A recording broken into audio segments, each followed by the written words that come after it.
Chapter 400. Hearing Yang Fan's refusal, Shang Wanwan's tense shoulders finally relaxed. Only now did she realize that she had broken out in a cold sweat from fright. After serving the Empress for 10 years, no one knew her better than her. The Empress didn't have the habit of tapping the table with her fingers when she was thinking.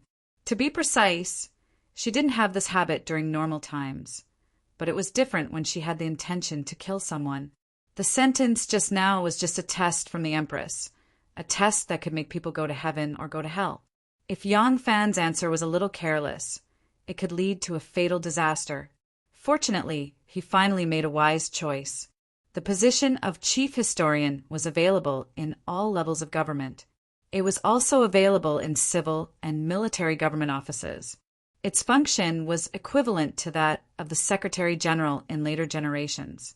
Although it was the same chief historian, the ranks of the chief historian in different levels of government offices were very different, ranging from 3rd rank to 7th rank. Princess Taiping enjoyed the treatment of a prince, and the chief historian in the prince's residence was above 4th rank. Therefore, the chief historian in the residence of Princess Taiping was also above 4th rank. Yang Fan was now a Yulin general, and his rank was above 5th rank. If he was willing to be the chief historian, it was equivalent to being promoted by 4 ranks.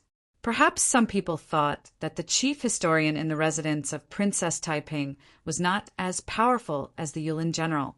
In fact, this was not the case. In the Tang dynasty, many high-ranking political figures used to be the chief historian. This position was actually a springboard, and it was a very good springboard to train people. He was the assistant of the chief official. Not only did he manage all kinds of details, but he could also participate in the various decisions of the chief official. Therefore, after a few years of training in this position, as long as his performance was not bad, he could usually get a more important position. Moreover, as the chief historian, he would establish a good relationship with the chief official, which was equivalent to finding a strong backer for his future career. On the other hand, although military generals had military power, unless they were in troubled times, military generals with military power were not as powerful as civil officials. When governing the world, military generals could only train for 1,000 days. Therefore, not to mention the fact that he was promoted by 4 ranks, just in terms of power, the chief historian was much more powerful than the Yulin general in the army. As for Yang Fan, who was originally a military general, but became a civil official in the princess mansion, this was not a problem in the Tang dynasty. In the Tang dynasty, the distinction between civil officials and military officers was not as clear as it was in the Song and Ming dynasties. At that time, civil officials could be military officers, and military officers could also be civil officials. This was a very common thing and did not count as holding a post across the system. Therefore, Wu Zetian's consideration was not unexpected. However, anyone could be the chief clerk of Princess Taiping's mansion, except for Yang Fan. The reason was self-evident. Although Wu Zetian had made a special trip to the imperial censorate because of the relationship between Yang Fan and her daughter, it did not mean that she could tolerate her daughter's unscrupulous behavior, nor could she tolerate Yang Fan's arrogance. However, even if everyone in the world knew about this, it would still be inconvenient for her to tell her daughter about it, because she, as a mother, was not competent in this aspect. Let Yang Fan go to Princess Taiping residence to be the chief clerk? Didn't that mean that she not only tacitly allowed her daughter to keep a handsome man, but also made it convenient for her daughter? Just because of her daughter's identity as an imperial princess, she could not allow this kind of scandal to happen. Moreover, her daughter's son-in-law was her nephew. If she did this, it would be a great humiliation to her Wu clan. Therefore, she proposed that Yang Fan be the chief clerk of Princess Taiping residence. It was just a test, to test whether Yang Fan knew when to advance and when to retreat. She could tolerate her daughter's previous relationship with Yang Fan. After all, forcing her daughter to marry Wu Yuji made her feel guilty to her beloved daughter. If this matter did not cause a storm in the city, she could even tacitly allow her daughter to continue dating Yang Fan, as a kind of compensation for her daughter. But now it was different. The rumors outside were in an uproar. How could she continue to pretend to be deaf and dumb? As the emperor, she could not even give up a piece of cloth to cover up. If Yang Fan did not know when to advance and when to retreat, now that this matter had been exposed, it would be hard to guarantee that he and Taiping would be arrogant and domineering in the future. Wu Zetian did not want Princess Gaoyang's scandal to happen again in this dynasty. If Yang Fan took an inch and wanted a foot, was blinded by beauty, and readily agreed to her appointment, then she would rather make her daughter sad again and kill Yang Fan this time. Fortunately, Yang Fan's reply satisfied her. If Yang Fan was obsessed with beauty, greedy for wealth, and relied on a wealthy family, then she would take Yang Fan's life. Conversely, this person must be put in an important position. Of course, as the price, Yang Fan would have to draw a clear line between him and Taiping. She did not need to make this clear. She believed that when Yang Fan made his choice, he already understood her intentions. Wu Zetian straightened her body and raised the wine cup to take another sip. She allowed the sweet rice wine to slowly seep into her stomach. Her eyebrows raised slightly, and she said, "Since it's like this, then you can go to the Ministry of Justice to be a disciplinary officer. It is also a fifth-rank official position. If you are transferred, Zhen will not be treating you unfairly." Yang Fan was startled again. The Empress's train of thought was always like a heavenly steed flying into the sky, making people unable to grasp it. Even if he cracked his head, he could not understand how he, a military officer of the Yulin Forest Guards, had become a disciplinary officer of the Ministry of Justice. Ministry of Justice's disciplinary officer? That was the third in command of the Ministry of Justice. Now that the position of Minister of Justice was vacant, the disciplinary officer was the second in command of the Ministry of Justice. Wasn't this position the position that Yang Mingxing had held in the past? Even though this position was not as high as the chief scribe in terms of power, it was several times greater than the chief scribe. Yang Fan was endlessly shocked, but there was no time for him to think too much. He only hesitated for a moment before Yang Fan solemnly bowed and said in a low voice, "This subject obeys the imperial decree." Wu Zetian nodded and said, "Go to the Yulin Forest Guards to hand over the assignment. Tell your fellow officers that, in a moment, go to Wan Er's place in the Library of History. Zhen still has some matters that Wan Er will give you." "As you command." Yang Fan forcefully suppressed his pleasant surprise. He quickly glanced at Shanghai. Wan Er bowed and retreated. Wu Zetian looked at his back, and her eyes revealed a slightly satisfied expression. Yang Fan had been promoted by her at the beginning of her great Zhou dynasty.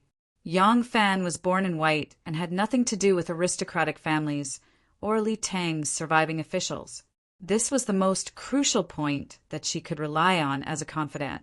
Zhou Xing, Lai Junqin, and Sua Yuanli were able to obtain her unhesitatingly trust and support because of this point. Others were born in a hero's family, but Wu Zetian was born in a hero's family.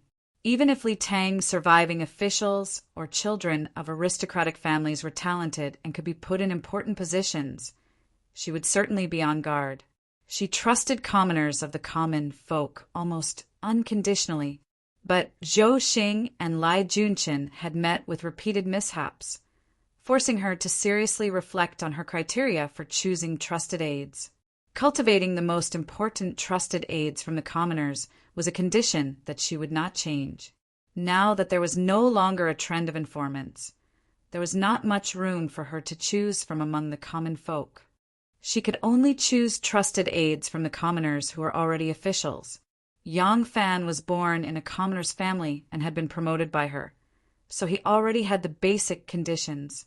In addition, he was Xue Huai's disciple, a member of Wu Sanxi's faction, and with Princess Taiping, all these factors determined that he would never betray her. Because his interests were tied to the Wu clan, she could boldly appoint him. As for the fact that Yang Fan had never studied the law, it was not within her considerations at all. Yang Fan had never studied the law, but he was still better than the illiterate Hou Siji and the half-baked Lai Junqian. There were many things that could be learned after taking office. Most importantly, there was nothing to worry about with his background, and there was no need to doubt his ability. This kind of person could be her eyes and ears. After Zhou Xing and Lai Junqian's fall, Wu Zetian was determined to cultivate a new pair of eyes and ears. When Yang Fan arrived at the Featherwood Guard to take over his duties, Huang Xuchang, Zhang Shidong, and the others who had gone through thick and thin with him in the West all rushed to see him off. Soon, Yi Huli and Wei Yong also rushed over after hearing the news. Although Yang Fan had been transferred from the army and was transferred to the Ministry of Justice, in terms of authority he was only below one person and above tens of thousands of people. He could call the wind and summon the rain and monitor hundreds of officials. It was far from what a Lang general could compare to. Therefore, although Yang Fan was transferred, it was no different from a promotion. Huang Xuchang, Zhang Shidong, and the others were all excited and congratulated him, saying that he had survived a disaster and would have boundless fortune. When Yi Huli, Wei Yong, and the others rushed over, they were also very happy. His friends in the army all talked at once, and all asked Yang Fan to treat them to a meal. Yang Fan smiled and agreed to meet them at the Drunken Immortal restaurant. Because these friends of Yang Fan were all people in the army, most of them had duties. If they wanted to leave, some of them would have to switch shifts with others. Therefore, the date of the gathering could not be decided immediately, so it was arranged for 5 days later. After a short gathering with them, Yang Fan said that he still had instructions from the emperor. He then took his leave, left the Black Tortoise Gate, and rushed to the history library. When Yang Fan arrived at the history library, he had just turned to Shanghai, Wan Er's residence, when he saw the female official Fu Qingqing carrying a scroll. He quickly stopped and saluted, saying, "Sister Qingqing, has Shangguan Duji returned?" Fu Qingqing pursed her lips and smiled sweetly, saying, "Ayo, Lang General Yang? Ah, no, now I should call you Yang Langzhong.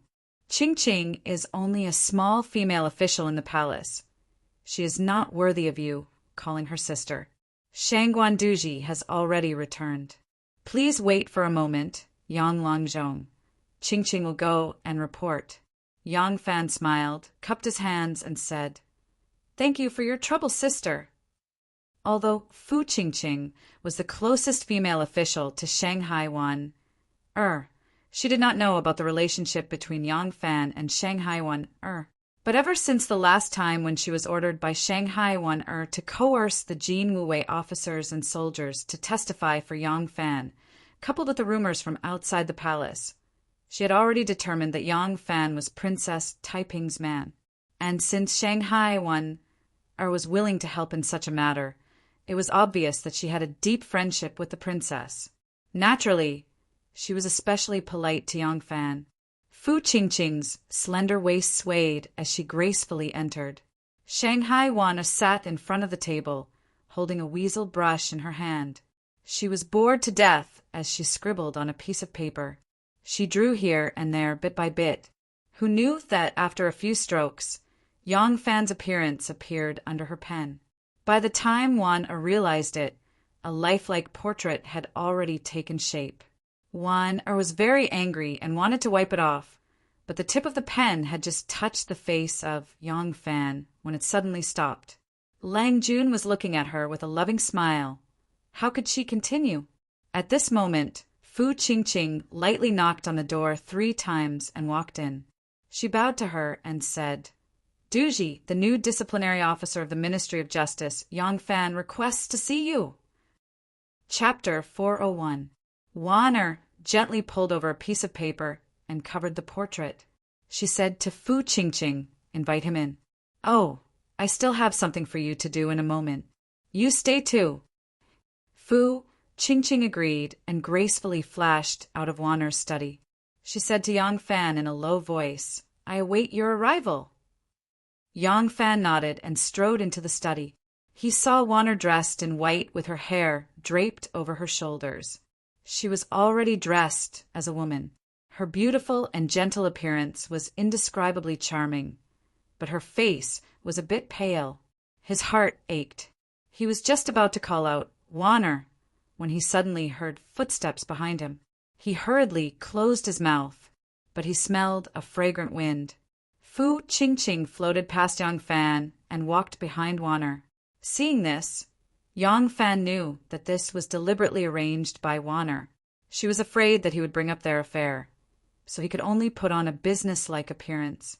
He crossed his arms and said, "Yang Fan has rushed to the Ministry of Justice. Does His Majesty have any other orders?" Shanghai Waner did not move.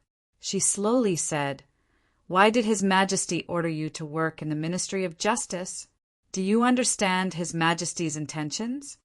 Of course, Yang Fan understood how much power the disciplinary officer of the Ministry of Justice had, not to mention the fact that he was the second in command of the Ministry of Justice, even if it was an imperial censor. As long as the emperor supported him, the civil and military officials of the court could do whatever they wanted. Although this position was not considered a high official in Luoyang, where officials were as common as clouds, the weight of this position was not ordinary. But he had first gone to the Yulin Guard and then come to the Ministry of Justice to see Waner. He really did not have time to carefully analyze Wu Zetian's intentions. Now that he was in front of Waner, there was no need for him to first think about it and show off his schemes. He calmly shook his head and said, "I am slow-witted. I do not understand His Majesty's intentions." Waner said, "The Ministry of Justice and the Imperial Censor are His Majesty's eyes and ears to supervise the officials.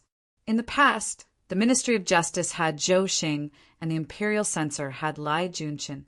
These two yamens carried out His Majesty's will and completed the mission His Majesty entrusted to them.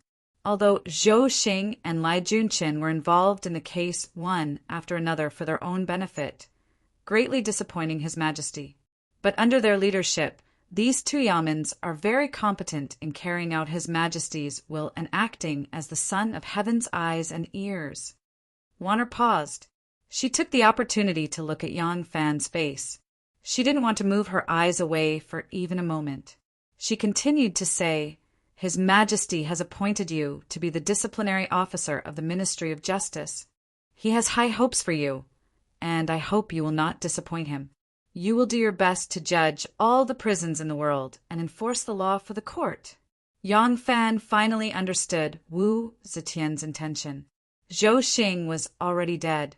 In order to give an explanation to the officials, Lai Junqian had also been demoted and exiled. The emperor no longer had a capable spy by his side. The emperor had the intention to nurture him. As long as he was willing, he would soon possess the same level of power as Zhou Xing and Lai Junqian. Suddenly hearing this news, Yang Fan's heart couldn't help but tremble. He didn't need to think too deeply to understand the significance behind this appointment. But now was not the time to think about it. It was not easy for him to enter the palace. If he couldn't spill his heart to Wan, or today, when he took up his post in the Ministry of Justice, it would be even more difficult to see Wan again. He looked deeply at Wan and said in a low voice, "I understand. I am willing to serve His Majesty." Shanghai Waner tilted her body slightly to avoid his burning gaze. She said in a low voice, "Your feelings, I will tell His Majesty on your behalf. Yang Longzhong, you can leave now." Yang Fan said, "But I still have something I want to say to Shangguan Shouji." Shanghai Wan raised her head in surprise. When she met Yang Fan's affectionate gaze, her heart jumped. She quickly turned her face away and pretended to be calm. She said, "If Yang Longzhong has something to say, just say it." Yang Fan said, "This matter is confidential and should not be known by others. Can Shangguan Shouji first send the attendants away?" Fu Qingqing glanced at Shangguan Wan. Shangguan Wan said, "Qingqing is someone by my side.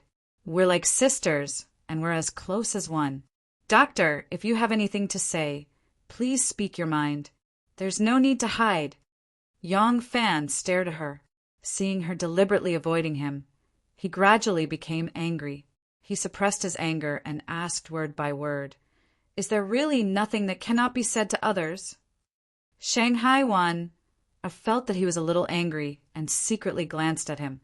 She did not believe that he would dare to expose the relationship between the two of them.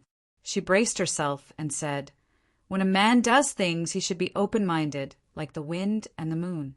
I believe that Yang Longjong has nothing to say behind others' backs." Yang Fan was so angry that he laughed. He nodded and said, "That's right. Yang Fan's chest is open-minded. There is indeed no place for him to carry someone behind his back. Since Shangguan Shoji has said so, then I will speak frankly." Wan felt very wronged. She said, I have suffered so much because of you. Now that I am forced to leave you, isn't it because of you? Why are you blaming me?" Her eyes were slightly red.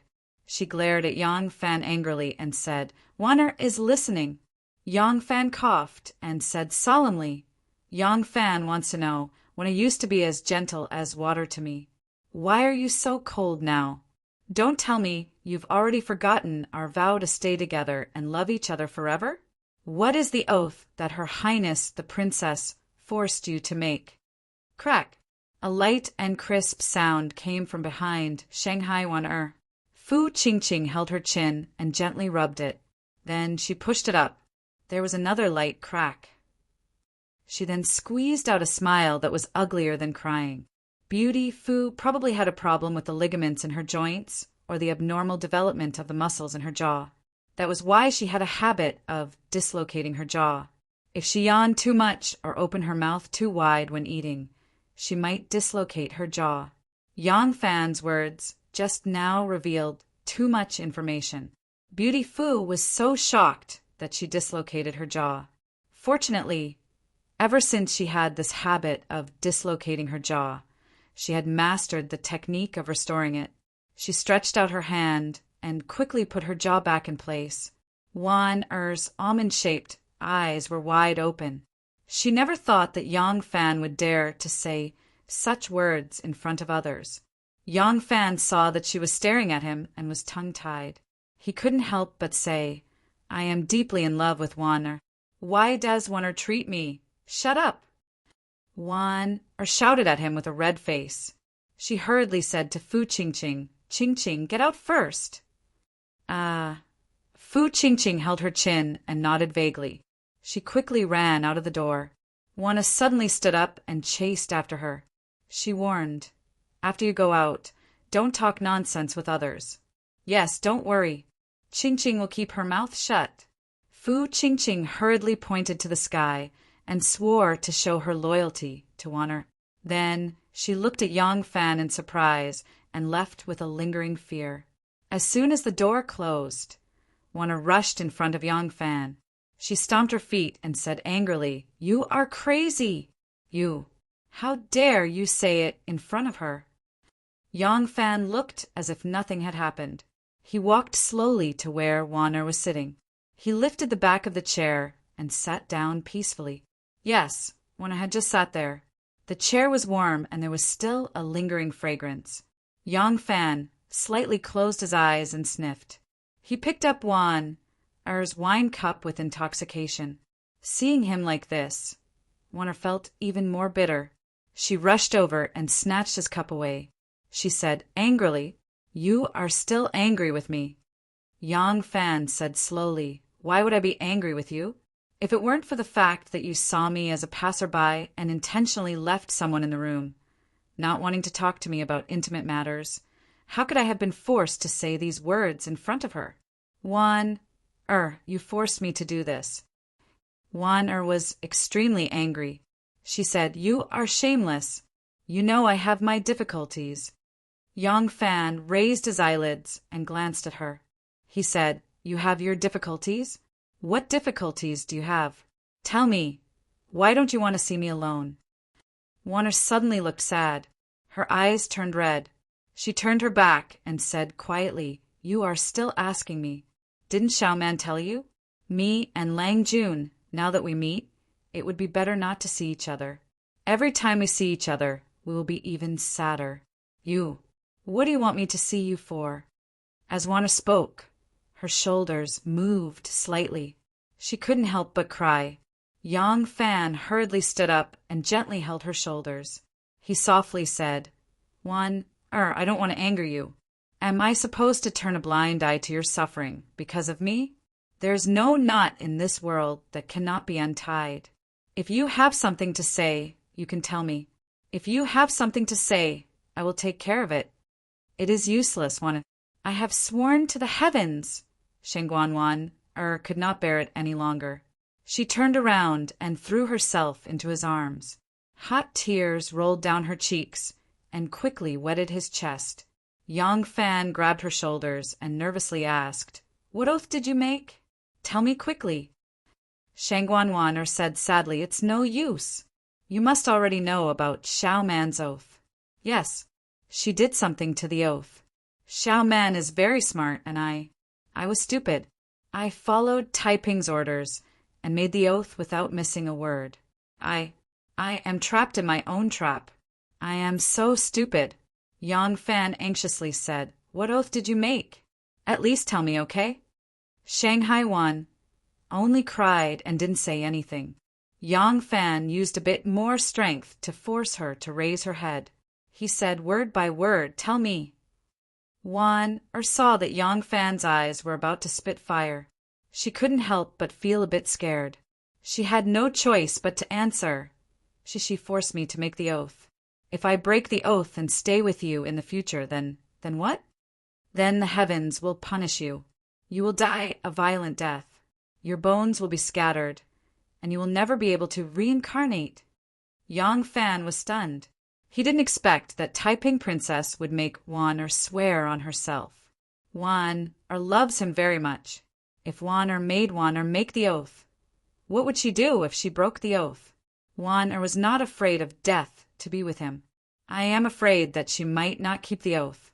But Taiping Princess made her swear on herself.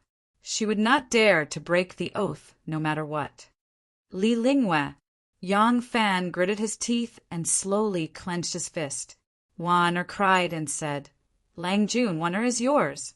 In this life, even if I can't be with Lang Jun, Wan will keep my chastity for Lang Jun. Wan doesn't want to hurt you. Lang Jun, you should leave." Chapter 402. Yang Fan was stunned for a long time before he slowly said, "You swore in my name? Wanner, I won't hide it from you. The name I'm using now is actually just a pseudonym, not my original name. So you swore in this name, in fact." Shanghai Wanner's eyes suddenly lit up, but then dimmed down.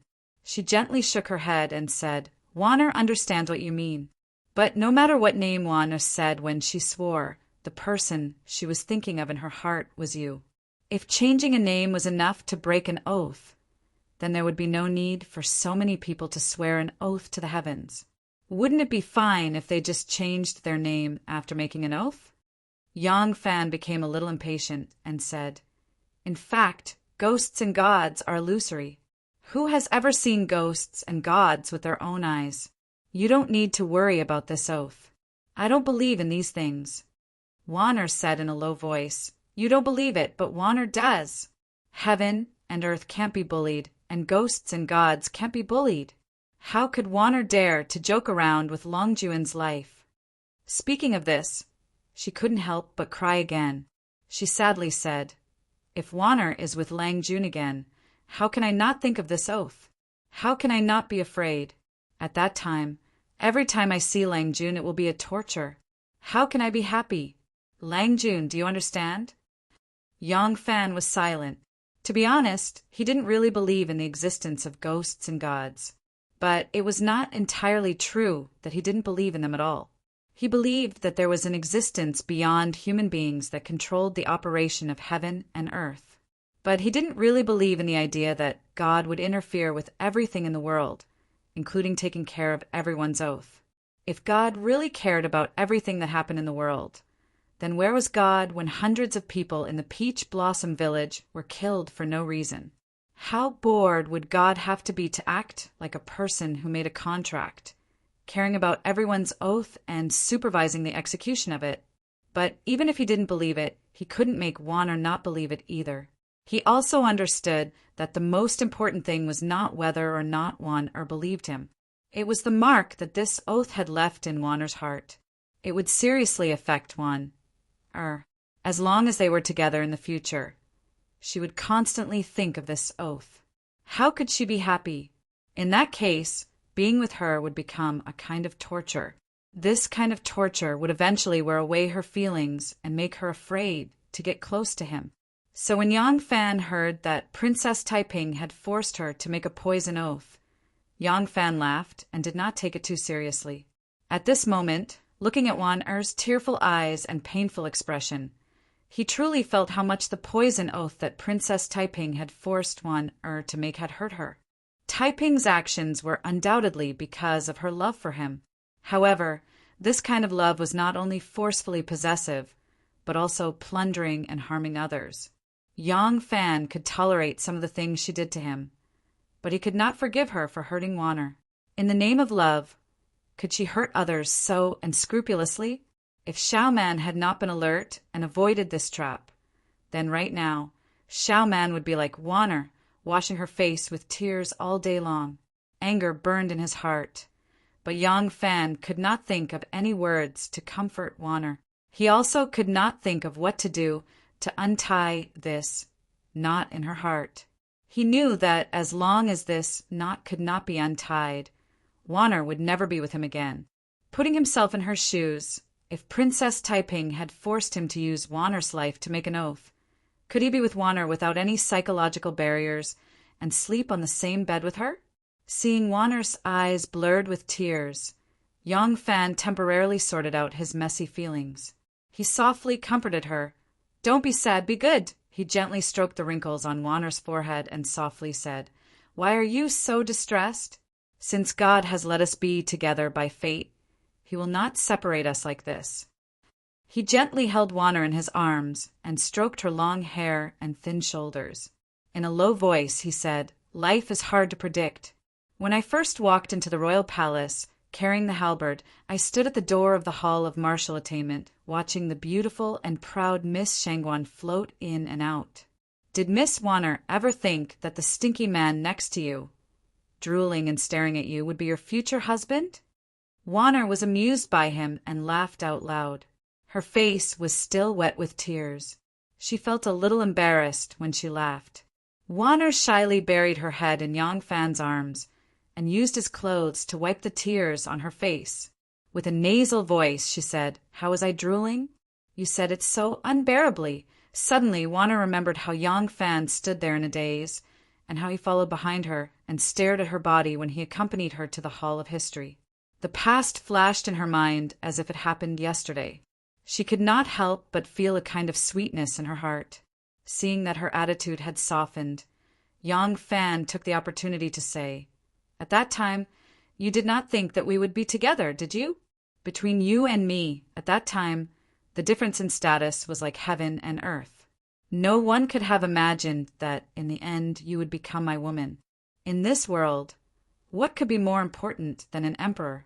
In order to be together, we have always worked hard. One day, even the emperor will not be able to stop us from being together." Wanner heard him speak with infinite love and could not help but raise her head and look at him with infatuation. Yang Fan gently said, "At that time, did you hesitate?" At that time, Wanner did not worry, nor did she hesitate. In order for us to be together, it was you who thought of a way for me to embark on a career as an official so that one day I could marry you openly. You and I both firmly believed that such a day would come. What is going on now? We are confident that we can get past the emperor. Are you saying that we cannot get past the princess?" Wanner raised her head and said hesitantly, "But this is not a problem with the princess. This is a vow to the heavens." Yang Fan raised his eyebrows and said, "So what if it is the heavens? If the heavens have eyes, if there really is a God in this world, will he accept such an unfair vow? What right does he have to punish you and me? That encounter by the Luo River probably meant that the three of us will be entangled for a while. But you have to believe me. I will definitely think of a solution." Yes, Wanner believes in Lang Jun. In Wanner's heart, Yang Fan's words finally defeated the power of the gods. She meekly leaned into Yang Fan's arms and softly said, Since Waner is Longjun's woman, Langjun is Waner's sky. Waner will listen to Langjun. At this time, Waner would rather believe that Yang Fan would finally think of a solution. As long as she did not give up, she would always have something to look forward to. However, when she thought of the vow that Princess Taiping forced her to make, her heart was still clouded. Could the vow really be broken? She could only hope that her man was omnipotent. Yang Fan was gentle and continued to persuade her. Waner's heart finally felt a lot better. These days, she did not dare to show anything strange in front of others. But in private, she was full of worries. She could not sleep at all. Her spirit was about to be tortured to the point of collapse. Although Yang Fan's comforting words could not completely untie the knot in her heart, it had a great effect on her spirit. Listening to Yang Fan's sweet words, the deep depression in her heart was gradually dispelled. As soon as Waner's mood calmed down, she thought of a very important matter. She could not help but tell Yang Fan. The emperor let Langjun go to the Ministry of Justice to be the disciplinary officer. This clearly means that he wants to put Langjun in an important position. But the emperor first used the position of the chief clerk of the Princess Palace to test you. This means that the emperor does not approve of Longjun's relationship with Taiping. Yang Fan said, Waner, there is nothing between me and Taiping. Waner interrupted him and said, Waner understands, but the emperor does not. Right now, the rumors among the people are very noisy. Langjun cannot explain this matter. But in the future, Langjun should draw a clear line between yourself and the princess and have less contact with her. Otherwise, it will be bad for Langjun. You might even be killed. Yang Fan nodded hard and said seriously, I understand. After this matter, I know even more clearly that if we continue to be ambiguous and entangled, we will both be hurt. If I had made my attitude clear to her, I believe she would not have had any illusions and forced you to make such a poisonous vow. This time, I will completely end things with her. Yes. Wana hugged Yang Fan tightly and said, To be able to be put in an important position by the emperor is a great opportunity for Langjun. But this position is an errand to offend people. Since ancient times, officials like this rarely have a good ending, because this position is basically an enemy of all the other officials. Even if the emperor does not want to get rid of the donkey after it has outlived its usefulness, the officials in the court will not give up the opportunity to take revenge. Yang Fan said, Yes, I have not had time to carefully think about my future plans. But with this position, I do not necessarily have to walk the path of Zhou Xing and Lai Junchen. Di Gong used to be a minister of the Supreme Court. Within a year, he had dealt with many accumulated cases. There was not a single case that was unjustly reported. Because of this, he became famous. Only then did the emperor notice him and put him in an important position. Su Yugong of the Censorate always disagreed with Lai Junchen. But because even the emperor knew about his toughness, he was as steady as a mountain. Lai Junchen had harmed so many people, but he could not do anything to the person under his nose. Lai Junchen has been exiled, but Su Yugong is still alive and kicking. If you want to make a name for yourself, you must be different. But you do not have to be a cruel official. Yes, Waner showed a slight smile on her face. Waner was about to tell Langjun, Since the emperor wants to use you, you can't just sit and do nothing.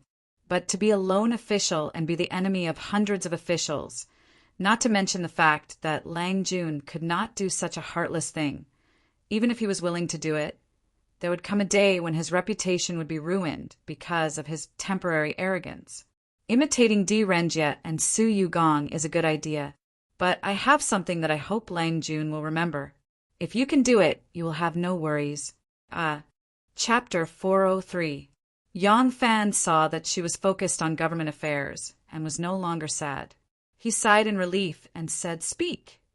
Waner said, Although you want to imitate Di Renjie and Su Yugong, the situation in the court is different from before. It is not enough to copy them. You must learn to be flexible. In fact, Di Renjie has always been like this. It is not something he can touch at his current stage. He will not use an egg to hit a stone. In the court, only Su Yugong does not care who the other party is, what their background is, or what their identity is. He will fight for what is right and will not give in. He is a strong man. This name can protect him for a while, but it may not protect him forever. Yu Si Di Renjie is demoted to a county magistrate. If there is a chance in the future, he will rise again. With Su Yogong's temperament, he will either not fall, or once he does, it will be difficult for him to rise again. Wan Er's words were not only the truth of a person, but also the wisdom of being an official. Yang Fan carefully thought about all the officials he knew in Wu Zetian's court. He thought about those who could rise again and those who could not, and he couldn't help but nod. Wan Er said, Longjuan's law enforcement is not just about the law. The people you're dealing with have to be related to various factions. There are some people you can touch and some you can't. Based on the current situation, you have to be very careful when dealing with people from the Wu clan. Yang Fan said, the Wu clan is a relative of the emperor. Their power is unparalleled. I will not provoke them easily. Wan Er raised her head and stared at Yang Fan's face. She asked, Wu Sanxi and Wu Qingxi are not on good terms. Lang Jun, you are close to Wu Sanxi. What if Wu Sanxi asks you to cause trouble for Wu Qingxi? Yang Fan frowned slightly and said cautiously, Wan Er, do you know something? Wan Er shook her head and said, I do not know. However, in Wan Er's opinion, I'm afraid that the emperor has already made up his mind on who the crown prince will be. Therefore, before the truth is known, you only need to be loyal to the emperor. Don't get too close to any of the factions, lest you fall into a trap and be unable to extricate yourself. Yang Fan's expression changed, and he hurriedly said, The emperor has already decided on the candidate for the crown prince? Is it the Wu family or the Li family? Wan Er said, Of course it's the Wu family. Up until now, they had not been able to find anything about the Eastern Palace letter case, but the Yen curse case had already been proven to be a false accusation by Wei Tuan Er. Wan Er found out that Wei Tuan Er's confession was instigated by Wu Sanxi, but the emperor suppressed this matter. If the emperor was still wavering on the choice of the crown prince, he would not give up so easily. Even if the emperor did not punish Wu Sanxi severely, he would punish him as he had punished Wu Qingxi as a warning. But now, the emperor suppressed this case forcefully. To the outside world, he only said that Wei Tuan Er conspired against the crown prince's wife, and because of jealousy he framed the crown prince. Wu Sanxi did not receive any punishment. Instead, the crown prince lost the right to meet with officials, and all the officials in the Eastern Palace were dismissed. The crown prince and the other 4 grandsons were all demoted to Junwang. What does all this mean? Yang Fan muttered to himself, deep in thought. Wan Er continued. This time it was clear that the prime ministers were falsely accused and imprisoned, but the emperor forced them to punish them on the grounds that they had close ties with the Eastern Palace. He demoted them all to county magistrates and chased them out of the capital. Do you think that the emperor really wanted to protect the face that he could no longer keep? That's why he forced them to accuse? Yang Fan's eyes narrowed slightly, and he slowly said, This is to establish the crown prince. One said, Yes, to establish the crown prince. The emperor is old, and it is urgent to establish the crown prince. If he does not do so, not only will the officials be uneasy, even the emperor herself will feel uneasy. However, these officials who were demoted are all staunch supporters of Li Tang. The current crown prince is from the royal family of Li Tang. If the emperor wants the crown prince, not only will she not demote these officials, but she will also put them in an important position. The emperor chased them out of the capital to weaken their influence in the court. Wan Er thought that demoting the crown prince to Junwang was only the first step. Wu Dan's position as crown prince would certainly be lost. If there are no accidents, these important officials of the Li Tang will not be able to step back into the capital before the Wu clan takes control of the court. She stared at Yang Fan and said word by word, It seems that the emperor's choice for the crown prince must be among the Wu clan's nephews. But who is this person? Wu Qingxi or Wu Sanxi? Now that the emperor is biased towards Wu Sanxi, it does not mean that he is the emperor's choice. Lang Jun is now part of the Wu clan, but the Wu clan is divided into the Wei clan and the Liang clan. Before the emperor's intentions are clear, Lang Jun must not get too close to the Liang clan and become enemies with the Wei clan. These years, one has seen many things happen. Today, power overturns the court, and tomorrow families are destroyed. Ever since the emperor ascended to the throne, there had been at least 8 prime ministers who were second only to the emperor.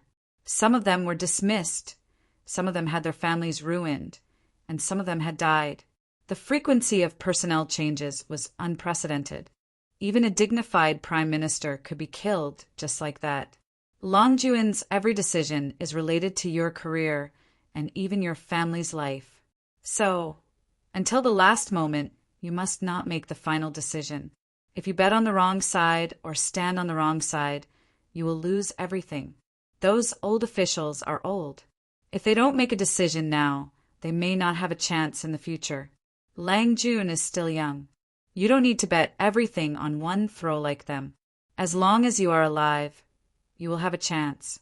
Yang Fan nodded solemnly and thought, one serves the emperor so she can get a lot of information that others don't. Although her analysis is not correct, it is not far off. If the emperor is determined to choose a son from the Wu clan, then our plan will have to be adjusted. I will have to discuss this with Zhao Yu.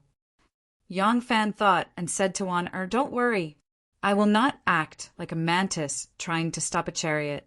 I will not go against the general trend. Wan nodded. At this time, Fu Qingqing's voice suddenly came from the courtyard. Scholar Zhang, we are meeting a guest. Is there something urgent? Wan heard this and quickly said to Yang Fan, Lang Jun, you go first. Yang Fan nodded and held her in his arms. After a moment of silence, he whispered in her ear, as long as you and I have the heart, we will be together. Yang Fan let go of Wan, and slowly took 3 steps back. He turned and strode out. Wan stood there and watched his figure disappear through the door. She watched the door open and close. Her hands slowly clenched into fists. Lang Jun will not give up, and Wan will not give up either. Since I cannot hide or avoid it, Wan will face it together with Lang Jun. From today onwards, Wan will have my own power and help Lang Jun. There was no lack of wise people in the court. Wan only had the advantage of being close to the water pavilion. She saw through Wu Zetian's intentions before anyone else.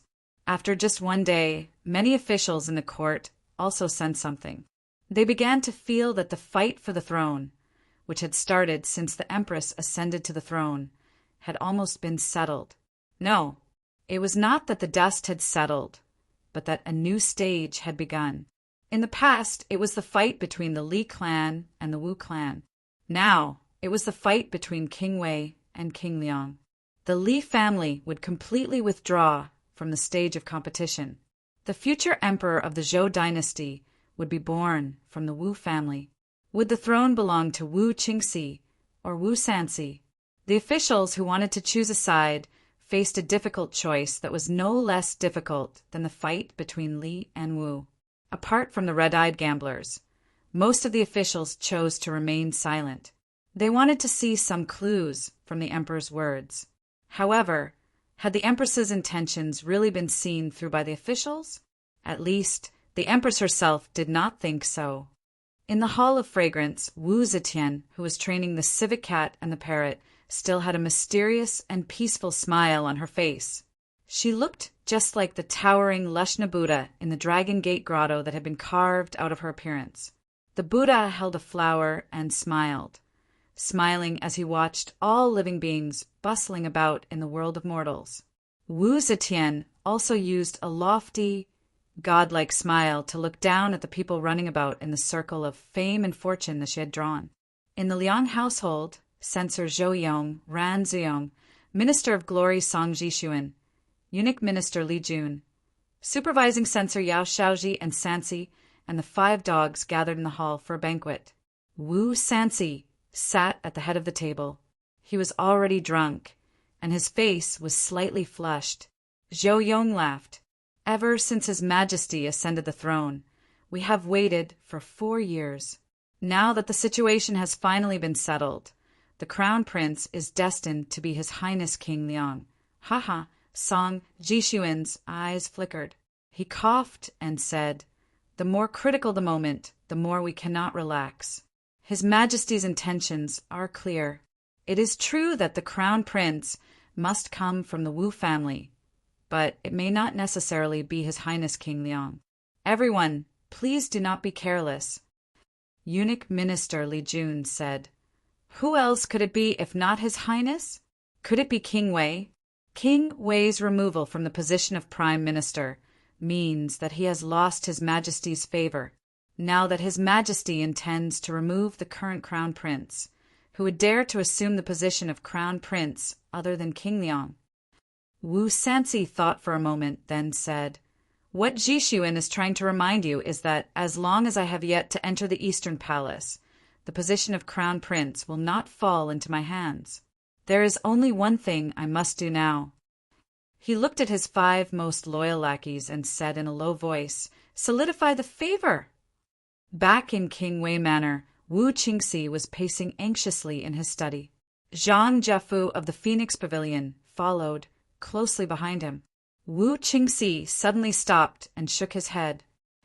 "That's not right. If Aunt has already chosen King Liang as the Crown Prince, she would definitely immediately agree to the Crown Prince's resignation and make King Liang the heir. This is more in line with Aunt's thunderous personality. Since Aunt seems to be waiting for the position of Crown Prince, it is clear that even though she has decided to remove the Crown Prince, she has yet to decide who will succeed him." "That's right." Zhang Jiafu clapped his hands and said, "His Highness is wise." This lowly official said that it is too early to declare defeat. Even though His Highness has been removed from the position of Prime Minister, King Liang has not become the Prime Minister because of this. Not only is His Highness a king, but he is also a minister of the imperial court and the oldest member of the Wu family. King Liang is just King Liang. No matter how you look at it, His Highness has a higher chance of victory. Wu Qingxi nodded and said in a low voice, "That's right. This king cannot admit defeat. Right now there is only one thing I must do." He turned around and looked at Zhang Jiafu. "Invite the favor." Chapter 404. Princess Taiping gave the Crown Prince a taste of his own medicine. She cleverly used the Queen's suspicious nature to not only protect the Crown Prince, but also eliminate Wei Tuan and her group. Many internal officials related to Wei Tuan were removed from their positions, and the internal court was purged. During this process, Shanghai Wan Or's power began to consciously infiltrate the inner palace. In the past, Wanner did not care much about this. The limited connections and power she established were only to ensure that her eyes and ears were unobstructed, so that she could have a certain ability to protect herself in the deceitful palace. Thus, Shanghai Wan's power was mainly concentrated in the palace. In order not to clash with Wei Tuan, she did not extend her hands into the internal court. Now, for the safety of her Langjun, she began to expand her power. Shanghai Wanner was close to the water, so the important positions in the internal court that were left vacant by Wei Tuan group easily fell into her hands. Princess Taiping also took this opportunity to expand her power in the palace. Taiping originally only had a few eyes and ears in the palace, and these people were not important figures in the internal court. Thus, sometimes in order to get some secret information in the palace or to do something in the palace, she needed to use Shanghai Wan or bribe Wei Tuan. Now it was different. Taking advantage of the rapid collapse of Wei Tuan's group, her people also obtained a few important positions in the internal court. Of course, the power she possessed in the palace could not be compared to Wei Tuan in the past, and it could not be compared to the current Shanghai one. In the palace, because of Wu Zetian's favor, no power could compete with Shanghai one. Even if Shanghai one did not compete, because of her special identity and status, there would be internal court eunuchs and female officials who took the initiative to rely on her. Moreover, she was now deliberately developing her own power. However, for Princess Taiping, the power she controlled in the inner palace was enough. Unless she wanted to start a coup, having more power in the internal court was of no use to her. All she needed was sensitive eyes and ears, and she already had that. Her brother, the crown prince, was saved, and she had expanded her power in the inner court. She could understand the Mother Empress's mood, sitting, sleeping, walking, and all kinds of actions at once. For Princess Taiping, this should have been a happy event. But with the series of actions that Wu Zetian had taken, she could not smile anymore. The crown prince was imprisoned in the Eastern Palace, and all the officials in the Eastern Palace were dismissed. The crown prince was forbidden from meeting with the officials. The crown heir and the other imperial grandsons were all demoted to the rank of Junwang. What did this series of actions mean? The crown prince's life was saved, but his position as crown prince would soon be lost. If a nephew of the Wu clan became the emperor, thinking of this, Princess Taiping shuddered. She was the princess of the Tang dynasty. She was Li Ji's daughter. This would never change. Just like her brother, the crown prince Li Dan, although he changed his name to Wu Dan, who would treat him as a member of the Wu clan. Other people wouldn't, and he wouldn't either. Up until now, the inheritance of the 3 sovereigns and 5 emperors only recognized the paternal line. This was true for others, and even more so for those involved. So, Princess Taiping was not willing to let the throne fall into the hands of the Wu clan, even if her mother was the empress. However, many people in the world did not recognize Wu Zetian's identity as the empress. They also did not recognize the so-called Great Zhou dynasty. In their eyes, it was only the daughter-in-law of the Li clan that was in charge. Sooner or later, this daughter-in-law of the Li clan would have to hand over the family business to her son. Now, she wanted to hand over the country to an outsider and truly let an outsider be in charge. That was a completely different matter. The people in the world could not accept it, and Taiping was even more unable to accept it. What terrified her the most was that even though she was the daughter-in-law of the Wu clan, if a member of the Wu clan really became the emperor, she might not even be able to keep her life, much less her 2 brothers. Was the Li clan going to be destroyed? Was the Mother Empress so cruel? Princess Taiping's heart was in a mess. Li Yi stood beside Princess Taiping and secretly glanced at her. Seeing her gloomy face, he was speechless for a long time. He could not help but cough and said slowly, "Now that Yang Fan is in the Ministry of Justice, he is obviously going to be of great use. Or he can become the princess's support in the imperial court." Princess Taiping shook her head lightly and showed a faint worry on her face. What happened to the person who interfered with the selection of the crown prince and favored Zhou Xing? What happened to the honorable prime minister? The selection of the crown prince is decided by the Mother Empress. Interfering with the selection of the crown prince is tantamount to looking down on the monarch's power. This is the thing that the Mother Empress values the most. How can she allow others to touch it? Yang Fan will not be of much use in this aspect. Even Princess Taiping took a deep breath and slowly exhaled. Her serious face relaxed because of this, showing a bit of softness and charm. In the softness and charm, there was a bit of desolation, like a withering flower in the autumn wind. Even because of this, it is inconvenient for me to be too close to him. Princess Taiping paused and sighed again. Moreover, it is still a problem whether he can stand firm in the Ministry of Justice. There is no mediocre person in the 3 law departments. Now that Lang has jumped out of nowhere and stepped on their heads, it will be difficult for him to win people's hearts. Li Yi asked carefully, "Should we help him?" Princess Taiping raised her eyes and stared at his face coldly. Li Yi hurriedly bowed. Princess Taiping said lightly, "How can we help him?" Do you think my power can interfere with the 3 law departments? The 3 law departments are the government that the Mother Empress values the most. It is fine if I don't show up, but if I show up, it will do him more harm than good. Moreover, with my power to help him suppress the officials in the Ministry of Justice, even if I succeed, he will not be able to stand firm there. Who would want to support an official who only knows how to rely on women? Just like Fu Yi, he was promoted by the Mother Empress to be the Prime Minister. But what happened? There are some things that others cannot help him with. It depends on his own ability. Early in the morning, Xiao Meng personally helped her Lang Jun to freshen up. After breakfast, she helped Yang Fan put on the official uniform that she got from the Ministry of Appointments yesterday. He had a white muslin undershirt, a crooked collar that covered his knees, a pair of black leather shoes, a light crimson official uniform, a leather belt around his waist, a jade pendant and a green ribbon, a silver fish pouch, and a shiji crown on his head. After dressing up, Xiao Man took 2 steps back and looked at her Longjuan's appearance from head to toe. Her husband dressed like this. Apart from being handsome, he also looked a bit more dignified. She couldn't help but cover her mouth and laughed. Oh, Lang Jun looks even more dignified than when you were in the army. Be careful when you go out later. Don't scare the servants in the mansion. Yang Fan looked at his appearance in the mirror and turned around. He stroked his non-existent beard and said in a deep voice, "How dare you, Xiao Meng?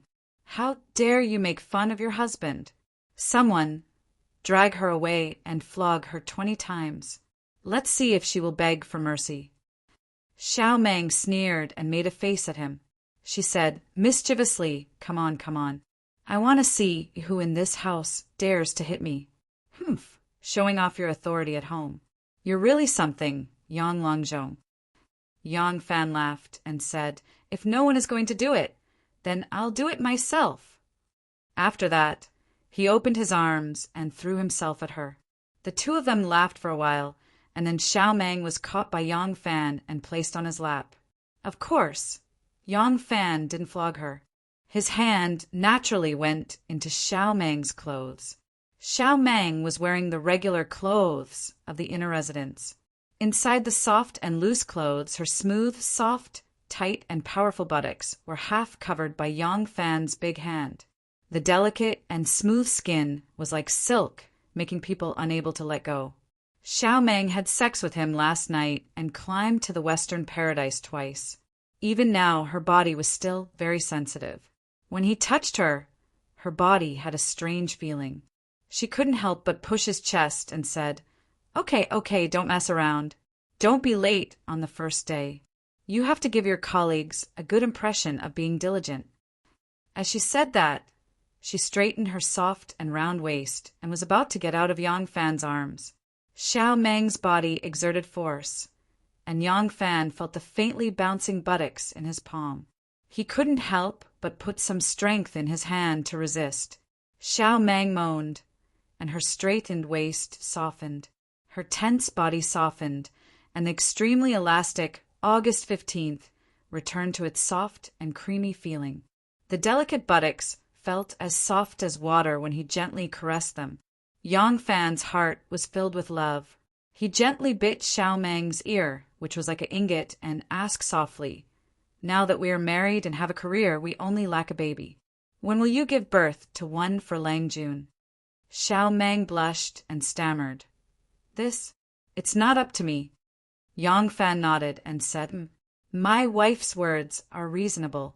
I think it's because I didn't work hard enough." Then, tonight, halfway through his words, a slender finger pressed on his lips. Xiao Meng pouted and said, "How long have I been married to you? How can I have a child so quickly? You just promised me last night that you can't do it more than 5 times a month. Everything has to be done in moderation. If the Xiang fire moves recklessly, it will harm the marrow, blood, kidneys." As her red mouth opened and closed, she was kissed by Yang Fan. Xiao Meng frowned slightly, and then like a ripple, her pink cheeks bloomed like 2 peach blossoms as her tongue was sucked by Yang Fan. A light chirp jumped out of her red lips and flew away without a trace. It took a lot of effort for Xiao Man to break free from his bossy embrace. She pouted her pink lips and said, "I can't even kiss you." "Don't act shamelessly. The next time is 5 days later. Otherwise, I will ignore you." Okay. Yang Fan frowned and said, "Who asked me to be taken advantage of by you? Come, prepare a horse. I am going to the Qiuguan Yamen to recuperate." Xiao Mang glared at him angrily. Yang Fan quickly changed his words and said, "Enforce the law impartially and diligently. I am going to the country." Xiao Mang's anger turned into joy, and she said, "That's more like it." Third sister held back her laughter and replied, "Ah Lang, the horse has already been prepared." Chapter 405. In the autumn of the first year of the Great Zhou Dynasty, Yang Fan officially became the Minister of Autumn Official. Summer had just passed, and autumn had just arrived. The sky was clear, and the wind was clear. Yang Fan braved the autumn scenery, wrapped in the autumn wind, and stepped into the autumn magistrate's yamen, which was the main hall of the Ministry of Justice. Yang Fan had already gone to the Ministry of Appointments yesterday and reported to the Ministry of Justice after receiving his appointment. Today was the first day he officially took office, so he paid his respects to the chief official. The Ministry of Justice of the Great Zhou followed the Tang system. There was a Minister of Justice and an Assistant Minister who were in charge of the punishment of the world. The Ministry of Justice had 4 departments. The first was the Ministry of Justice, the second was the Ministry of Justice, the third was the Ministry of Justice, and the fourth was the Ministry of Justice. They were led by the Minister of Justice and the Assistant Minister of Justice. Among the 4 departments, the Ministry of Justice was the main department of the Ministry of Justice. It was called the Small Ministry of Justice. This was where the Ministry of Justice was in charge of the punishment of the people. When Yang Mingsheng was still in office, he held the position of Minister of Justice. The Minister of Justice was Zhang Chujin, who was also an extremely powerful judge in the 3 departments of justice of the Tang Dynasty. The Assistant Minister was Zhou Xing, and the Minister of Justice was Yang Mingsheng. Now the Minister of Justice was vacant. The Assistant Minister of Justice was Cui Yuanzong. The Ministry of Justice shall have 2 provincial officials, 2 Yuan Weilong for managers, 19 official censorates, 38 secretaries, 6 pavilion chiefs, and 10 zhanggu. The other 3 departments were not as important as the Ministry of Justice and did not have as many affairs, so they had fewer officials. For example, there was only 1 minister and 1 assistant minister. Before Yang Fan took office, the position of the left minister of the Ministry of Justice was also vacant. Only the right minister Chen Dong was in the position. The left minister was above the right. Now that Yang Fan was here, he would have to suppress Chen Dong. Moreover, the Minister of Justice was a 3rd-rank official, the Assistant Minister of Justice was a 4th-rank official, and the Minister of Justice should have been a 5th-rank official. Yang Fan was transferred here with a 5th-rank official, which was 3 ranks higher than Minister Chen, so he naturally became his superior. The main hall of the Ministry of Justice was located in the 1st courtyard, while the offices of the various departments were located in the 2nd courtyard. Each of the 4 departments occupied a large side courtyard, and in each side courtyard, according to the rank of the official, there were allocated rooms for each official. The offices of the Assistant Minister and Minister of Justice were located in the 3rd courtyard. Currently, Cui Yuanzong was the acting minister of the Ministry of Justice, so he alone occupied the 3rd courtyard. After Yang Fan took office, the first person he had to pay his respects to was this Assistant Minister of Justice, who is now the true head of the Qiuguan Yamen, Cui Yuanzong. In the past, when Yang Fan was a military officer in the palace, although he saw the court full of red and purple people coming and going every day, it was only for fun. At most, he was somewhat familiar with these officials' faces, but it could not be said that he was familiar with them. It was even more difficult to match their names with their appearances. This was the first time he had seen this Assistant Minister Qiu Guan carefully.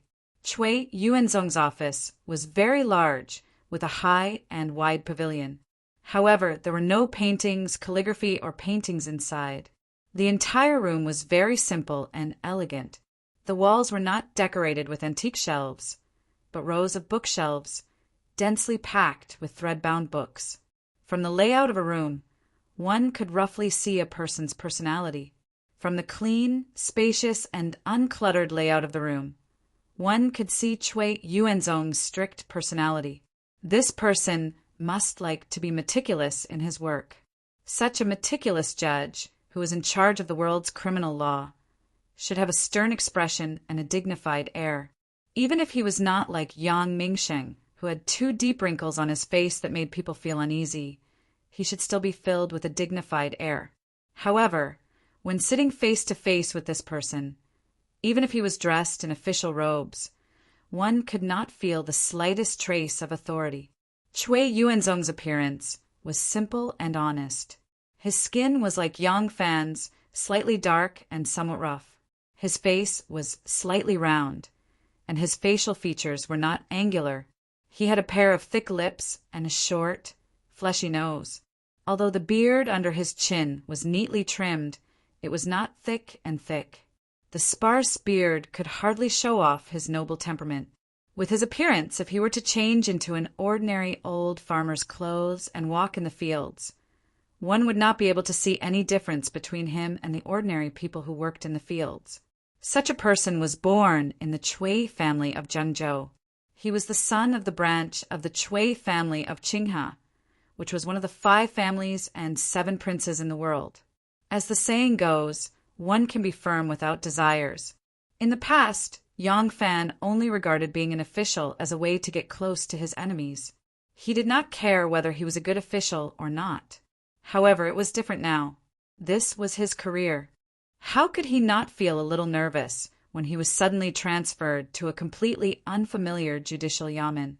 Although he was laughing and playing with Xiaoman at home, as if he did not care about this new official. In fact, he just did not want Xiaoman to worry about him. Now seeing Chui Yuanzong's good-tempered appearance, Yang Fan secretly felt relieved. A good-natured official was always easy to get along with. The way Chui Yuanzong looked at him was a little strange, as if he had heard of him for a long time. Now that he suddenly saw him, he felt a little curious and ruminating. Yang Fan noticed the look in his eyes and instinctively thought that it was because of Princess Taiping. After all, his love affair had been spread all over the city. But looking carefully, Yang Fan could not see any warmth, envy, or contempt in Chui Yuanzong's eyes. Assistant Minister Chui's eyes had a sense of exploration. His eyes seemed to contain some secret, but it had absolutely nothing to do with any romantic affairs that people liked to hear and see. Chui Yuanzong quickly restrained his strange expression and began to talk with him seriously. Yang Fan then learned what it meant to not judge a book by its cover. Chui Yuanzong had already learned everything about his history, and he was very familiar with it.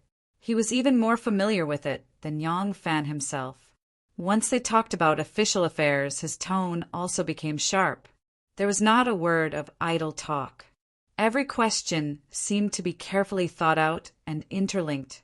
Unconsciously, one's thoughts would follow his thoughts, and one could not even think of resisting. Yang Fan could not help but secretly admire him. This person was indeed an important person who had been immersed in the officialdom for decades. Although he was far from the domineering deputy prime minister of the censorate, his sharpness was restrained and he was quite shrewd. After Chui Yuanzong asked Yang Fan some things he needed to know, he said solemnly, "His Majesty has summoned me and talked about you. His Majesty has high expectations of you." Hearing him mention the emperor, Yang Fan bowed slightly. Chui Yuanzong continued, "Zhang Chujin and Zhou Xing from my Qiuguan Yamen have committed crimes one after another.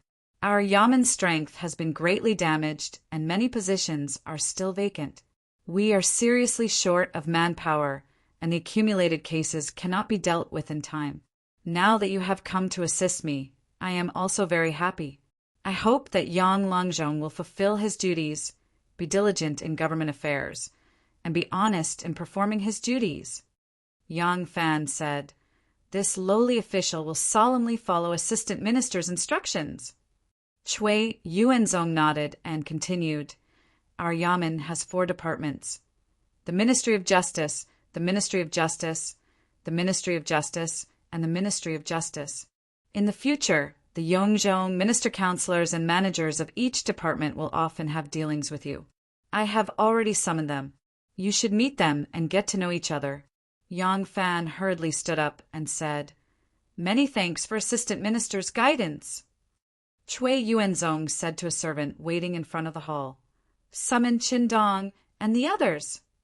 A moment later, the Yongzhong, minister counselors, and managers of the 4 departments who had already received Chui Yuanzong's summons walked into the hall one after another. Chui Yuanzong stood up and introduced them one by one, such as the Ministry of Justice's Right Minister Qindong, the Ministry of Justice's Right Minister Sun Yuxuan, the Ministry of Justice's Right Minister Pai Erding, the Ministry of Justice's Right Minister Yan Xiaojun, the Ministry of Justice's Right Minister Zui Yuanqing, Chao Chigan, and others. Just among these managers of the various departments, there are 4 Yongzhong and 8 minister counselors, let alone the 16 managers. As Yang Fan listened to Chui Yuanzong's introduction, he barely managed to remember the officials of the Ministry of Justice he was responsible for. He didn't care about the names of the officials of the other departments, only clasping his hands in greeting in a daze. When these officials saw Yang Fan, they all smiled from ear to ear and treated him warmly, especially the Yongzhong from the 4 departments. They chatted with Yang Fan, laughing and joking. The hall immediately became lively. The Ministry of Justice's Right Minister Qindong was 34 or 5 years of age, a bit chubby. He had a medium build, square face and big ears, his face full of happiness. Because he and Yang Fan were in charge of Ministry of Justice together, their relationship was the closest. Together with the fact that the Ministry of Justice was the leader of the 4 departments, his status among his colleagues was also the highest. He was especially loud when he talked. Yang Longzhong's great name, we have long heard of it. To be able to work together with Yang Longzhong in the future, this Qin feels deeply honored. Yang Longzhong has just taken office today. There are still all types of rules and regulations that he needs to familiarize himself with. How about in a few days? In a few days, this official will be the host, inviting all colleagues to attend a banquet, hold a welcoming feast for our Yang Longzhong. Qindong said with a smile. He then cupped his hands towards Chui Yuanzong and said, "I hope that Assistant Minister can also do me the honor." Chui Yuanzong smiled slightly and stroked his beard, saying, "This old man doesn't like to drink, and I don't like to chat and laugh. Aside from official business, I am a taciturn person. Wouldn't it spoil your mood if I went? This official won't participate. If you colleagues want to have some fun, go ahead. Just don't drink too much. It will affect your work the next day." All the officials laughed loudly and repeatedly said, "We don't dare." Chui Yuanzong smiled and said, "All right, I called you all over. Let's meet each other and get to know each other first. We still have a long time to interact in the future. Since everyone has met, let's disperse. Qin Langzhong, you and Yang Langzhong return to the Ministry of Justice. Tell our department's official, secretary, constable, chief, and others to meet Yang Langzhong first. You will also be in charge of the internal affairs of the department to Yang Longzhong." Qindong said repeatedly, "It is my duty. It is my duty. Assistant Minister, please continue with your work. We will take our leave now." Everyone bowed to Assistant Minister Chui and escorted Yang Fan out of the office. When they reached the corridor, all the officials beamed with joy and apologized to Yang Fan before dispersing. Right Minister Qindong, Assistant Minister Zui Yuanqing, Chao Chigan, and the 4 managers accompanied Yang Fan back to the Ministry of Justice. The entire Qiuguan Yamen was divided into 3 large courtyards along the central axis. Each of the 3 courtyards had a main building complex at the center. There were the main hall, second hall, and third hall of the Chiyoguanyamen. The offices of each department were arranged in the left and right side courtyards. The Ministry of Justice was the core department of the Ministry of Justice. It had the most authority and was also the most staffed. Therefore, it had the largest building complex in the second courtyard. Entering from the side door, there were countless courtyards with large courtyards. These were the offices of the assistant ministers, managers, officials, and officials of the Secretariat. In the middle of the courtyard was a large courtyard. This was the office of the left and right disciplinary officers. Entering the red lacquer door, they were greeted by a complete relief mural on the opposite wall. The mural depicted a strange beast surrounded by auspicious clouds. It looked like a qilin and was as strong as an ox. It had a single horn on its forehead and looked majestic. It was the mythical Xie beast that could distinguish right from wrong, good from evil, and loyal from treacherous. In each of the four corners of the courtyard, there was a large water tank used to extinguish fires. Water lilies were planted inside, and the green lotus leaves covered the surface of the water. In the middle of the courtyard, there was an osmanthus tree. The flowers had not bloomed yet, and the entire tree was green, giving it a very peaceful appearance. Qindong smiled at Yang Fan and said, "Yang Langzhong, the office on the left is my office. After knowing that the minister is about to take up his post, I have ordered people to clean up the place. Come, let us go in and take a seat. The officials of this department will soon come to pay their respects." Yang Fan followed him into his office and took a look at each room. The central hall was partitioned by a folding screen. There were two reception rooms, one at the front and the other at the back. The left and right wing rooms had secretaries and servants. Further in, there was a large room. One was used as a private study and the other as an office. Inside, there was also a small space separated by a folding screen. There was a bed inside where one could rest in the afternoon. The two of them sat down in the inner study room. After chatting and laughing for a while, the Ministry of Justice's subordinates, other than the 2 deputy counselors and the 4 managers whom they had just met, the other 19 officials, 38 official secretaries, 6 pavilion chiefs, and 10 Zhonggu officers, came in groups to pay their respects. Yang Fan received them one by one. He did not expect that there would be more than 70 officials in a department under the Ministry of Justice. If he included the servants, wouldn't there be more than 100 people in this department? On second thought, this department was in charge of all the prisons in the world. He felt relieved. Every time a group of people came in, Qindong would introduce them to Yang Fan. These people would come forward to pay their respects, and Yang Fan would say a few words of comfort and encouragement. After all the officials had come in, it took almost 2 hours. When these people had all left, a scribe dressed in a green robe, who was as thin as a bamboo pole, floated in and whispered a few words into Qindong's ear. Qindong smiled apologetically at Yang Fan and stood up, saying, "There is a matter. It has been 10 days, and I must collude today. I will go and settle it." Yang Fan did not understand these terms and quickly stood up, saying, "Brother Qin, please go ahead." Qindong smiled and cupped his hands at him, then left with the scribe who was as thin as a bamboo pole. Yang Fan smiled as he watched him leave. He was very happy in his heart. Originally, coming to an unfamiliar yamen and coming into contact with some completely unfamiliar matters made him very nervous. He did not expect that his colleagues here would be so easy to get along with. The nervousness in Yang Fan's heart was swept away. He sat quietly in the room for a while. The room was quiet and there was no movement at all. Yang Fan could not help but have a strange feeling in his heart. He stood up and left the inner study. He strolled to the central hall and looked outside. He saw that outside the door of Dr. Chen's office, there were people going in and out. It was very lively. It was not only the minister counselors, officials, secretaries, and even the officials of the Ministry of Justice and the Imperial Court.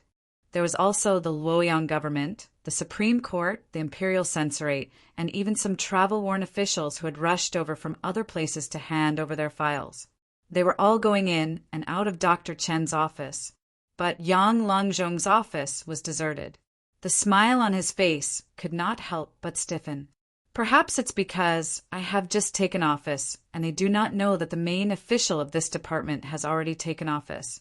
I still have no idea about the various matters, and I really can't do anything right now. Yang Fan comforted himself like this. But when he saw that the officials of this department who had just come to see him, when they came out of the office and saw him standing in the hall opposite, their faces revealed a somewhat unnatural expression, and they deliberately avoided his gaze. Yang Fan gradually understood. All this time, if Yang Fan was not dealing with Jianghu people, he was dealing with the military officials of the court, and then with the nobles of the court. These people's temperaments were somewhere between Jianghu people and military officials. Yang Fan had never had any experience dealing with people of this kind of civil yamen. Now he could be considered to have seen it for himself. Yang Fan stood there quietly. After thinking for a moment, he suddenly smiled. These scholars are really interesting. Yang Fan did not stand for too long in the central room. He slowly strolled to his office room and sat down behind the desk. His hands were placed on the side of the table. Suddenly, he felt that something was missing. His hands gently stroked the glossy black, smooth and flat surface of the table. Yang Fan suddenly laughed involuntarily. Yes, the 4 treasures of the study are missing. Thinking back carefully, the study on the other side seemed to be exactly the same. While there were no official documents, even the 4 treasures of the study, such as paper, ink, brush, and inkstone, were nowhere to be seen. Although the room seemed to be full of decorations, it was empty and there was nothing useful. This wasn't it too obvious? Yang Fan sighed. He stood up and walked around to the back of the screen. There was a single bed there for him to temporarily rest on. The bedding on the bed was complete. It was clean and dry.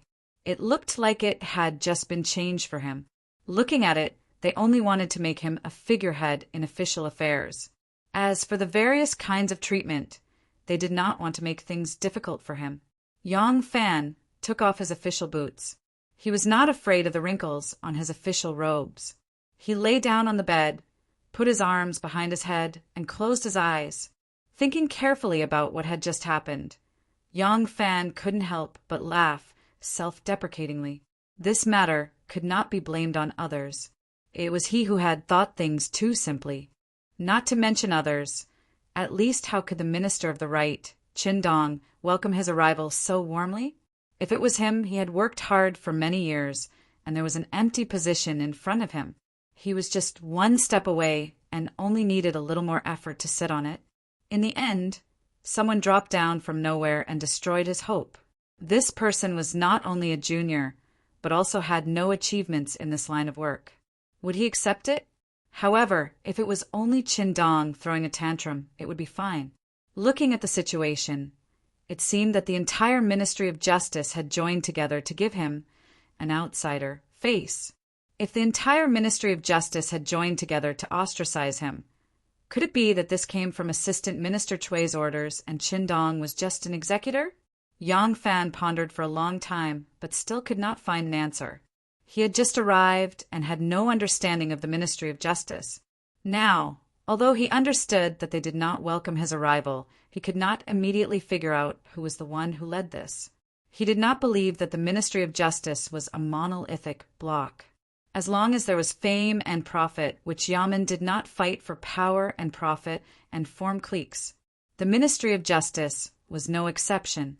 Right now, faced with this outsider who rode on top of everyone's heads, everyone was temporarily working together to face a common enemy. You want to make things difficult for me? TSK, who's afraid of who? Yang Fan sneered and crossed his legs. When I first entered the palace, Commandant Zhu and Xie Due also made things difficult for me. Now one has died and the other has become my wife. It's a pity that the main hall of the Ministry of Justice is full of men. There isn't a single beautiful girl. At the door, a yamen runner quietly walked in. He stuck his head in to take a look, but did not see the shadow of the newly appointed Minister of Medicine. He only heard a woman's voice behind the screen humming and singing. "I say you're stupid. You're not stupid, but you act like a big idiot. Be careful of my sharp knife cutting a cold melon. Chirp and crackle." Chapter 406. Speaking of tricks, Yang Fan, who had escaped from the God of Plagues Valley alone when he was 9 years old, fled from Shaozhou to Guangzhou, and was used to the fickleness of the world. After arriving in Luoyang, he endured, hid, spied on, and investigated in order to find his enemy. He had not used it before, not because he could not, but because he did not want to. Moreover, he had never had the chance to encounter such a situation. Of course, his tricks might not be in line with what the people in the yamen were used to, but it did not matter. The tricks were just the process, and it was fine as long as he could achieve his goal. Once Yang Fan had a plan in mind, he quickly put the matter aside. Speaking of broad-mindedness, he had lived for many years with curly beard, who was recognized as the most powerful man in the underworld, and had been under Empress Wu Zetian for 2 years. Naturally, he was far superior to his colleagues in the Ministry of Justice, and in terms of calmness and openness, Yang Fan was far superior to these people. Which of these people had such wonderful experiences as he had? He snuck into Yang Mingxing's residence and caused chaos in the capital. He single-handedly charged into the Jinwu Guards camp and escaped the pursuit of the elite soldiers. He cleverly instigated a conflict between the Tubo king and the powerful prime minister. He disguised himself as a fish and toyed with the 100,000 Turkic soldiers in Xianzhou city. He safely walked out of the imperial gate that 9 out of 10 who enter this gate will die. Such rich life experiences made this young man, who had just reached his 20s in some aspects, far superior to these officials who had worked hard their whole lives in the officialdom. Just like the first time he played kickboxing, what he lacked was general knowledge. Anyone could master these rules in the shortest time possible. The real difficulty lay in the skills that required long-term training, such as a strong physique, agile movements, keen eyesight, exquisite and superb ball skills, all of which he had mastered long ago, so he only needed to familiarize himself with the rules in the shortest time possible. After that, he would be able to leave everyone else in the dust. It was impossible for Yang Fan to respond to the current situation, because he still had no idea about the power layout of this yamen. He didn't even know who their leader was. Just like fighting on the battlefield, he had to at least understand the enemy's strength, the ability of the commander, how many routes the enemy had come from, and what kind of weapons and equipment they had. He couldn't just abandon the city and charge out the moment he heard that someone was challenging him, right? This would take time. These things couldn't be accomplished overnight. Since he already knew that someone was trying to push him aside, he just had to deal with it as it came. Once he understood this point, Yang Fan threw all the matters of the assistant minister, doctor, and minister counselor to one side. Like a fallen leaf swept away by the autumn wind, he swept it all into the rubbish heap. Then his brows furrowed slightly, like ripples on the surface of a calm lake. With his rich experience and strong will tempered by a rough life, he could be indifferent to the exclusion and cold treatment of the officials of the Ministry of Justice. But when he encountered one thing, he was at a loss, and his heart was in a mess. That was love, the love between a man and a woman. The lake in his heart was undulating. The cute and innocent Xiaoman, the gentle and delicate one, the charming and charming Taiping, and the beautiful and pleasant Anu, for beautiful figures circled around his heart like a horse lantern, and then fixed on Anu. Anu was the first woman he had fallen in love with when he was young. Although the world was unpredictable, as if it was fate that he met one, and from then on, Anu's beautiful figure was like a gurgling stream, a trickling stream, drilling into the depths of his feelings, and it was difficult to get rid of it. First love was always unforgettable, and it would always leave you with the most beautiful feeling in the depths of your memory. Many years later, can you immediately remember the first woman you fell in love with when you were young? Can you clearly remember the beautiful figure that she left in your heart? Yang Fan had thought that since the beautiful figure in the beard hat and brocade, clothes flew out of the Ding Ding Gate from the Ding Ding Street, and went to Ikea of the Dragon Gate, they would never meet again. Who knew that the fate between the two of them was not over? Not only did they reunite, but they also had the feelings of life and death in the desert beyond the Great Wall. In his heart, Anu's feelings were very different than Taiping's. A man like Yang Fan was like an unruly wild horse. A woman's thousands of tenderness could make him unknowingly soften, but the one who approached him with a bridle and saddle would immediately make him have rebellious thoughts. He thought of Anu coming all the way to Luojing, but she was heartbroken and became a monk. If he was not in prison and Anu was forced to appear to save him, he would not know that she had endured from a spring flower to wither into mud. Thinking of this, there was an indescribable feeling in Yang Fan's heart that melted his heart. Yang Fan had 16 shops in the South City. Adding the 3 shops owned by Xiao Man in the 3 markets, there were a total of 19 shops. None of these 19 shops dealt in Buddhist and Taoist items. However, the current emperor worshipped Buddhism. In the past 2 years, the status of the Buddhist temples in Luoyang had risen and become more and more important. The people in the court followed suit and became Buddhist believers. Many of the smaller temples were also full of incense. Xiao Man had already noticed that there was a large amount of profit in this. She had already begun to open high-end incense shops around some temples. Taking advantage of this opportunity, Xiao Man had already instructed the shopkeepers and assistants of these incense shops to inquire about Anu's whereabouts. However, there was still no news until now. Thinking of this, Yang Fan frowned. Anu came to Luoyang to find him. When she saw that he was married, she did not even show up to scold him as a heartless man. She treated herself in a way that was close to self-abuse. Only Anu's unique personality could do this. Under Anu's cold and strong appearance, there was actually a heart that was weaker than that of Wan and Xiao Man. Her tragic childhood experience and the great trauma of the betrayal and hurt of her family made her shrink into a thick shell when she was hurt. She hid in a corner alone to quietly lick her wounds. If he did not ask about Anu's whereabouts, with Anu's character of feeling sorry for herself, she would only be more convinced that Yang Fan did not care about her at all. If she left Luoyang in sadness, where could he find her in this big world? Could he bear to let Anu spend the rest of her life like a Buddha? Yang Fan's eyes gently closed as if he was taking a nap. In his heart, he had already made up his mind. There are so many temples in Luoyang. It is very inconvenient to search them one by one, especially the places where nuns and nuns cultivate.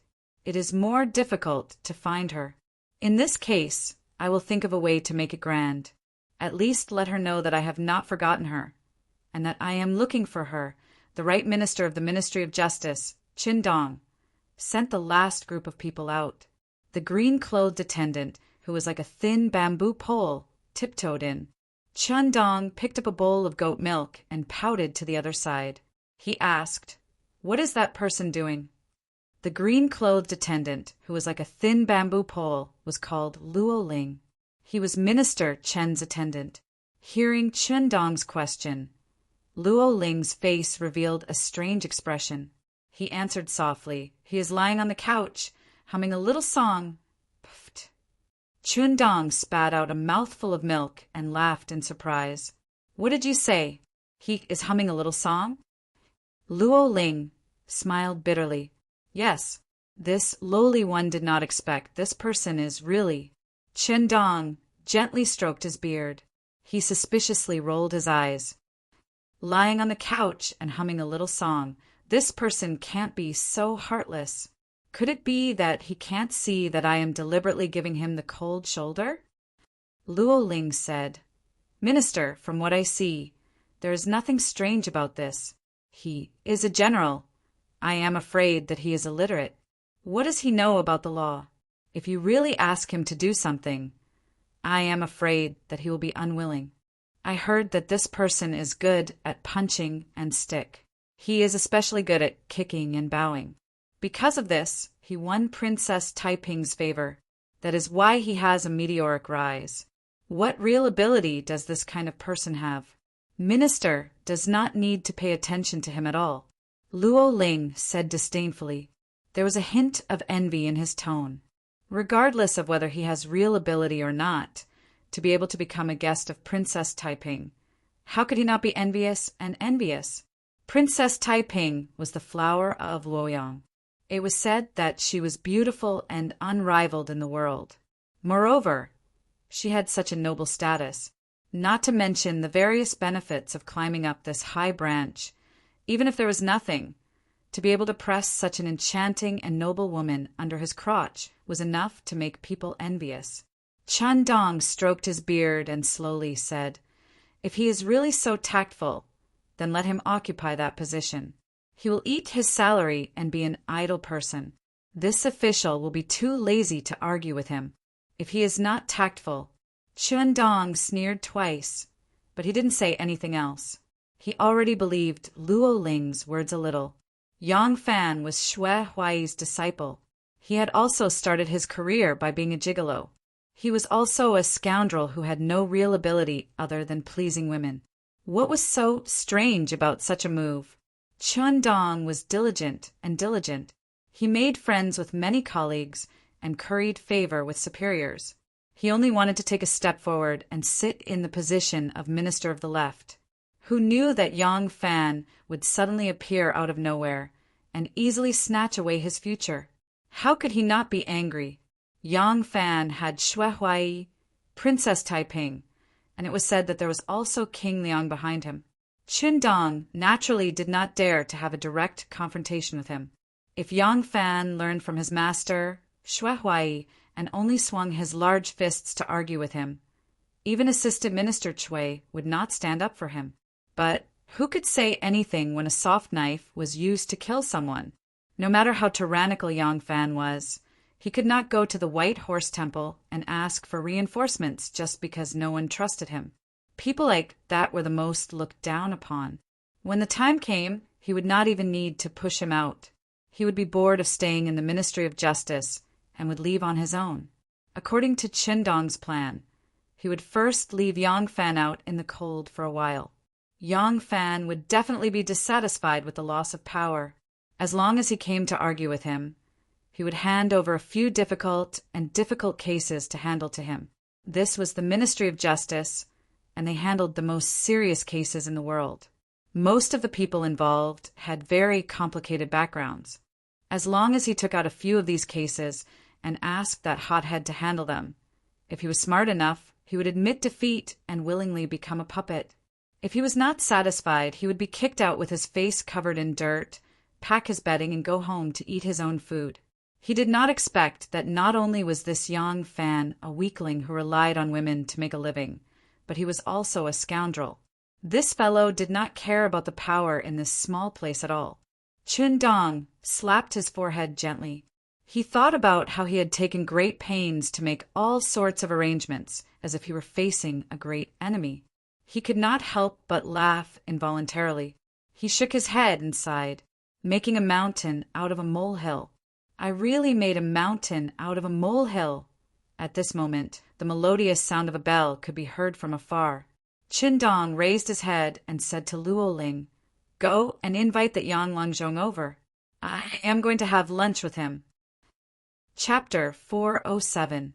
Throughout the morning, all the officials in the Ministry of Justice were busy. Only Yang Fan, the official in charge of the small Ministry of Justice, was lying in bed. Under Dr. Chen's orders, Luo Ling tiptoed into Yang Fan's office and went behind the screen. He saw that Yang Fan had the quilt draped over his body and was already fast asleep. Luo Ling couldn't help but snicker as he stood by the bed. Then he stepped forward and gently patted Yang Fan's shoulder, calling out, "Doctor? Yang Langzhong?" "Oh." Yang Fan opened his eyes. His gaze flickered for a moment before it immediately became clear and fixed on Luo Ling's face. Yang Fan's eyes were very bright. In the dim light of the inner room, they were even more penetrating. Luo Ling felt as if he had been stabbed. He unconsciously took a step back before bowing and saying, "Dr. Chin invites Yang Longzhong over for lunch." Yang Fan turned over and sat up. He put on his official boots, straightened his clothes, and followed Luo Ling out. Yang Fan wasn't pretending. He had really fallen asleep, just now.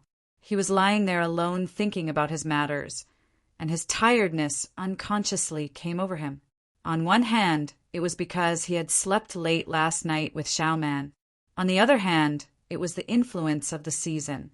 As the saying goes, tired in spring and tired in autumn. Right now, it was the beginning of autumn. With nothing to do, he naturally felt tired. Although he didn't sleep for long, he was full of energy. When he arrived under the sweet-scented osmanthus tree in the courtyard, he felt the fresh air. Yang Fan couldn't help but straighten his back and stretch his body. He heard the joints in his body crack, like soybeans being fried in an iron wok. Luo Ling was secretly speechless. This person's body is very strong. No wonder he was born a general. Then he thought of Princess Taiping. Luo Ling couldn't help but feel a trace of warmth in his heart. No wonder he was favored by Her Royal Highness. It turns out, because it was almost noon, it was almost time for lunch, so the people from the various yamen and departments had already consciously stopped coming over at this time. Dr. Chen's spacious office was much more deserted. As soon as Yang Fan entered the suite, he saw that there were only 2 secretaries in the outer room, copying something and no one else. Yang Fan followed Luo Ling into the inner room. He saw a tall stack of documents on the table, the crooked city wall more than 2 chi high. Dr. Chen was bent over the table, writing at a rapid pace. From the top of the table, one could only see his slightly shaking head. Hearing that Yang Fan had arrived, Qindong raised his head and laughed. He put down his pen and walked out from behind the table. As he rubbed his shoulders, he smiled and said attentively, "Yang Longzhong, please take a seat. How do you feel about the Ministry of Justice?" "You and I are colleagues," Yang Fan said with a laugh. "From now on we are going to work together for a long time. Why are you being so polite?" Yang Fan's courtesy name is Yuan Fong. "Brother Chin can just call me by my courtesy name. That way, it will appear more intimate." Yang Fan's courtesy name was given to him by Di Renja, but the 2 later parted ways and the coronation ceremony was not held for him. Most of Yang Fan's close acquaintances were from the military. These people rarely learned the ways of the literati. Those close to him only called him Erlang according to his family's ranking. Therefore, ever since he reached the crown, this was the first time he used this courtesy name. Qindong's rank was 3 ranks lower than Yang Fan, and his position was half a rank lower than Yang Fan. Originally, he didn't have the right to call him by his courtesy name, but he inadvertently neglected this point. Qindong gladly agreed to Yang Fan's request and exchanged courtesy names with Yang Fan. It turned out that Qindong's courtesy name was Shuji, which was quite elegant. Qindong invited him to sit down and pointed to the mountain of official letters and official documents on the table. He shook his head in distress and said, "Alas, this Ministry of Justice is really busy. Yuan Feng, you see, I haven't even raised my head this morning, but there are still so many official documents that I haven't dealt with yet. Now that Yuan Feng is here, I have much less to worry about." Yang Fan said with a smile, "I am ashamed to say this. I have just come to the Ministry of Justice to report and have yet to become familiar with my colleagues. I am even more unfamiliar with matters, so it is difficult for me to share Brother Shuji's burden. Brother Shuji, it is better for the capable to do more work." Qindong sighed with a smile and waved his hand, changing the topic. He said, "Yuan Feng, if you have nothing to do, why don't you take a stroll around? After a few days, you will become familiar with your colleagues in the Ministry of Justice." The 2 of them chatted happily and harmoniously. Qindong didn't seem to feel that there was anything wrong with him not handing over any matters after Yang Fan. The chief official had arrived. Yang Fan also didn't seem to feel that there was anything wrong with this. The two of them laughed and chatted about some very unimportant topics until it was time to replenish their energy. Chun-Dong stood up and said, "It's about time. Let's go eat." Yang Fan walked out side by side with him.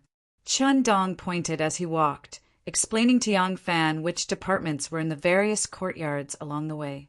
In reality, there were signs hanging on the doors of the courtyards. Even if he didn't say it, Yang Fan could still understand them. However, he would slightly explain the name of the chief official and his personal evaluation of the chief official. This was not written on the signs. At this time, the officials of the various yamens also came out and gradually joined them. Chun-Dong's face was beaming with happiness. Sometimes he greeted one. Sometimes he joked with another. When these officials saw Chun-Dong, most of them were also very friendly. However, everyone seemed to have overlooked the existence of Yang Fan. Even the officials and vice-chancellors who had met Yang Fan at the office of the Assistant Minister of Justice this morning seemed to completely treat him as a stranger. Seeing this scene, Yang Fan very consciously treated himself as heir. He didn't say a word and maintained a harmless smile on his face. His expression was bashful, just like when he was stared at by the young ladies at the show and workshop. Seeing Yang Fan's reaction, when some people looked at him again, there was a kind of disdain in their eyes. Yang Fan didn't seem to notice it at all. On the contrary, he smiled even more happily. The place where the Ministry of Justice handled lunch was called the public kitchen. It was also known as the eunuch canteen in later generations. Speaking of which, this eunuch canteen had been first established by Li Shiming. Li Shiming had once discovered that because the morning court session was too early, some officials didn't have time to eat. Some people would buy food on the way and chew on it while standing at the palace gate. This was truly a loss of the dignity of an official, so he prepared breakfast for the officials in the corridors of the throne room. This method was naturally very popular with the officials. In the past, when officials ate lunch, they would have to rely on their families to prepare it for them or bring a lunchbox with them in the morning. Officials with poorer backgrounds would save on lunch, while those with wealthier backgrounds would choose to go out to eat at a restaurant. One could imagine that because everyone ate at different times and for different lengths of time, there was no way to unify the office hours in the afternoon. Now that the emperor had invented the public breakfast, his subordinates began to imitate him. As a result, free lunches were introduced to the other government offices and local yamens, and from then on, lunches were custom-made. Yang Fan used to be in the army and was used to working for the government. He didn't know that the provision of lunches in the yamen was a new rule in the current dynasty, so he didn't find it strange that the yamen provided lunches. He followed Chun-Dong into the main hall of the public kitchen and saw that it was neatly arranged with many small tables. Behind each table was a couch. In accordance with the ancient customs, the system of separate meals was practiced. As soon as they entered the public kitchen, everyone walked to their seats. Yang Fan followed Chun-Dong to the seats at the very top, which were also the cleanest, and the kitchen servants served their meals. Everyone had a plate filled with all kinds of dishes. There was also a wooden rice bucket and a white tin wine pot. The food was very sumptuous. According to the standard of the 4th to 5th grade, there were 7 plates of dishes, 2 liters of fine rice or 2 liters of noodles, 3 portions of mutton, and 2 portions of melons and fruits for digestion. What surprised Yang Fan was that there was actually 1.5 liters of fine wine. When Yang Fan was in the imperial army, he definitely didn't eat as sumptuous as this. It was even more impossible for him to drink wine. The people eating here were all arranged according to the order of their official rank. Everyone had a couch in front of them. Yang Fan didn't see the assistant minister. It seemed that this principal official had special privileges. Someone would naturally send the food to his office, or perhaps he had been invited to a restaurant. Yang Fan looked around and saw that the dishes on the tables of the assistant minister, and assistant minister were a little less than theirs. There was also no wine on the tables. This hierarchy was also reflected at the dining table. The officials from the 4 departments of the Ministry of Justice had all arrived. Yang Fan had already met them at Assistant Minister Chui's place in the morning. At this time, after exchanging a few pleasantries, they all took their seats. Chun Dong and Assistant Minister Yen Xiaojun sat opposite each other. Duguan, Minister Sun Yuxuan, and Assistant Minister Pai Erding sat opposite each other. Yang Fan's seat was empty, but opposite him was a pillar in the hall. There was a great deal of knowledge at the dining table. After experiencing the scheming scenes of the Wu family banquets, Yang Fan had a deep understanding of this point. At the same time, he believed that an occasion like the public kitchen, where one meal a day was not a temporary gathering, people would be more relaxed. They would not pay attention to disguising their usual habits. Thus, at such an occasion, he could see many more things. As Yang Fan ate, he observed the 2 assistant ministers and the 4 managers of his department.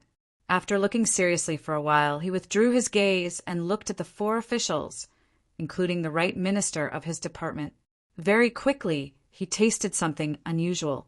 Chun Dong and Assistant Minister Yen Xiaojun seemed to get along well. The 2 of them chatted and laughed the most at the dining table, and the time they chatted was also the longest. Duguan, Minister Sun Yuxuan, and Assistant Minister Pai Erding were closer. The 2 of them chatted and laughed without restraint, and the number of times they communicated with each other was also the most. Coincidentally, Chun Dong and Yen Xiaojun sat across from each other. Sun Yuxuan and Pai Erding also sat across from each other. Clearly, this kind of seating arrangement was closely related to the close relationship they usually had. Working in the same yamen and working under the same roof, as long as one's temperament were compatible, they would naturally be closer at the dining table. After eating and leaving, the 2 of them might not necessarily be like-minded friends. Of course, Yang Fan would not conclude, based on this, that they belonged to the same faction. However, although those who were affectionate at the dining table might not be friends, those who were cold to each other and didn't even bother to talk to each other were definitely not friends. Thus, Yang Fan could basically confirm that the Ministry of Justice and the Simon Yamens had a closer relationship, and the Duguan minister had a more amicable relationship with the Ministry of Justice. It was impossible for Yang Fan to immediately analyze everything. Right now, he was going to fight for power with Chun Dong. Yen Xiaojun, who had the closest relationship with Chun Dong, was naturally excluded. If nothing unexpected happened, the first official of the same rank he had to fight for would be either Pai Erding or Sun Yuxuan. Very quickly, Yang Fan's attention fell on Sun Yuxuan. The imperial physician Sun Yuxuan was a drunkard. A drunkard was a drunkard, but Sun Yuxuan was not the kind of drunkard who was bloated, delirious, and had bright red brandy nose. This person had a plump physique and could be said to be dignified. The court had 4 standards for selecting officials: body, speech, calligraphy, and judgment. The first was the physique and appearance. How could Sun Yuxuan's appearance be lacking? After Wu Zetian came to power, the nobles of Shandong and Guanlong successively became her enemies. Most of the scholars came from these 2 great powers. Although Wu Zetian strengthened the imperial examinations and tried to select talents from the commoners to fight against them, the selection process was too long. Every year, only 10 to 20 jinshi would be selected. Among them, the nobles would take up more than half the quota. How many descendants of the commoners could she actually promote? In desperation, she could only not stick to one pattern. As long as they were loyal to her and had some tricks up their sleeves, even if they were illiterate, she would still promote them. This was why there were illiterate judges like Lai Junchin and Hosiji. But even though these illiterate judges were illiterate, they still met the standards in terms of appearance. For example, Lai Junchin was more than just meeting the standards. He was simply a handsome man. His complexion was like jade, and he was extraordinarily handsome. Although it was only a golden exterior, it was very pleasing to the eye. This Sun Yuxuan was an extremely handsome man. Although he was around 40 years old, his physique was still strong. His facial features were neat, and the beard on his chin was very neatly trimmed. It was just that this person was extremely fond of wine. As long as he had a cup in his hand, he could feel the world around him. He didn't need to use any strength at all. That 1.5 liters of fine wine was completely drunk by him. After that, he could only look enviously at the wine jugs on other people's tables. On the 4th time he looked at Yang Fan's untouched wine jug, Yang Fan smiled.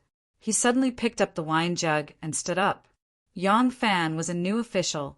Although the other doctors were chatting and laughing, other than being friendly with Yang Fan at the beginning, they purposely left him to the side.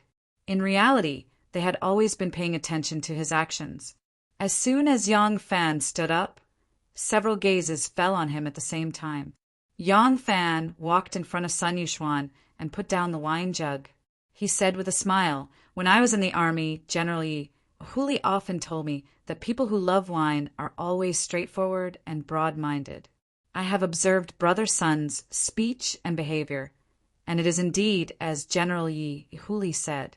This jug of wine, I will give it to Brother Sunday." Sun Yushuan was startled and hurriedly declined. "That's not right, that's not right. Everyone's wine has their own rules. How can I take Yang Longzhong's good wine?" Yang Fan smiled and said, "Although I came from the army, I have no tolerance for alcohol. As soon as the wine touches my lips, I will be drunk. When I wake up the next day, I will have a splitting headache. So I don't dare to touch this wine. Since Brother Sun loves wine, this wine should belong to Brother Sunday, otherwise, wouldn't it be benefiting those cooks?" Sun Yushuan's tolerance for alcohol was very high. A jug of wine was just enough to arouse his alcohol bug. If there was no good wine to accompany the meal, even the dishes would be tasteless to him. Hearing Yang Fan say this, he no longer refused. He only laughed and accepted the wine jug, saying, "If that's the case, then many thanks to Yang Longzhong." Yang Fan smiled and said, "Brother Sun is too polite. This wine must be prepared for every meal. When I get back, I will inform the cooks. This 1.5 liters of wine will be given to Brother Sun every day." Sun Yushuan was all smiles when he heard this and repeatedly thanked him. Without waiting for Yang Fan to return to his seat, he grabbed the wine jug and took a big gulp. Chun Dong watched from the side. He slowly picked up a mouthful of stewed mutton and stuffed it into his mouth. Then he took a small sip of wine. A trace of disdain escaped from the corner of his lips. So this person is not blindly ignorant. It's just that, in this yamen, even a minor 9th-rank official is as slippery as a loach. What a naive kid to think that he can bribe a doctor with just a jug of wine. Of course, Yang Fan did not think that he could bribe Sun Yushuan with this. This jug of wine itself was meaningless. But what about a jug of wine every day? Sun Yushuan had eaten his wine.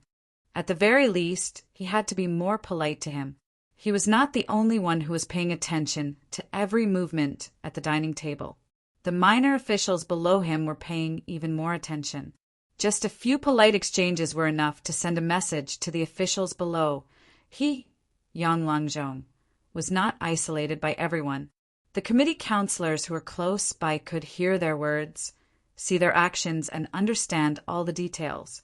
But the officials who were further away could only see their actions and expressions, and could not hear what they were saying. What about the officials further away, the officials in charge, the officers in charge, and the officers in charge? The dissemination of information in the officialdom had an effect of exaggeration. Moreover, this was a performance that looked like flowers through the fog. If he wanted to break the ice, he had to at least let the cold wind die down. Before counterattacking, he had to first weaken the power that the other party had deliberately created. After eating lunch, they returned to the judicial department's courtyard. Luo Ling moved a few benches and placed them under the cassia tree. Yang Fan and Chun Dong sat on the benches and arranged themselves for a while. Ben and the 2 deputy counselors, Zhu Yuanqing and Chao Chigan, also came to this courtyard and sat down to chat. Not long after, 2 of the 4 officials also came to join in the fun. Everyone gathered together and chatted happily. However, They maintained absolute respect for the two doctors in their speech and actions. Anyone who saw them would think that they were a harmonious and close group. No one would be able to tell that Yang Fan, this official, was a mere figurehead, the one who had been pushed aside. This was especially the case for Judicial Sector's manager Feng Shihui, who flattered and fawned over Yang Fan, flattering him like a tide, recounting Yang Fan's glorious deeds of defeating the inner court and defeating Tufan with great familiarity. The words of praise were mushy to the point where even Yang Fan felt goosebumps rise all over his body, yet his expression didn't change, remaining calm and composed. A person who could flatter to such a shocking and earth-shattering degree could truly be considered a talent. However, when the afternoon bell rang, the officials seemed to have received a signal. They all got up and hurried back to their own offices. The courtyard immediately became as empty as a field. Among the long benches that were still warm from the officials' buttocks, Yang Fan stood quietly for a while. Suddenly he smiled mysteriously. He put his hands behind his back and staggered back to his somewhat frighteningly empty office. Chief Attendant Luo Ling, who had been hiding behind the door of Dr. Chen's office, watching for any activity outside, smiled craftily. Only then did he come out to tidy up the benches. Yang Fan had slept in the morning and did not feel sleepy in the afternoon. However, sitting alone in the empty room with nothing to do, he assumed that no one would come in for the entire afternoon. So he sat cross-legged behind the desk, closed his eyes, and began to practice his breathing. After an hour, Yang Fan's breathing suddenly stopped, and he entered the embryonic breathing realm. His mind looked inside and focused on his dantian. After an unknown amount of time, Yang Fan awoke from the embryonic breathing realm. When he suddenly opened his eyes, he could not help but startle the person in front of him, causing him to scream and fall to the ground. Chapter 408. Yang Fan looked at the man in front of him. He was dressed in a green coarse cloth, with a green headscarf on his head and a black belt around his waist. He seemed to be an ordinary minor official in the Ministry of Justice. He looked to be less than 40 years old. His body wasn't fat, but it was very sturdy. He had a dark red face, and his strong muscles made his face look taut. Other than some crow's feet at the corners of his eyes, there were no wrinkles on his face. Yang Fan frowned and asked, "Who are you?" The man let out a sigh of relief and got up from the ground. "Dr. Lang is still breathing. Are you okay?" Yang Fan said, "Of course I'm okay. What could happen to me?" The man smiled sheepishly and said, "I just came in and called for the doctor, but he didn't respond. I waited for a while and saw that the doctor didn't even seem to be breathing, so I took the liberty to try. As expected, I couldn't feel the slightest bit of breathing.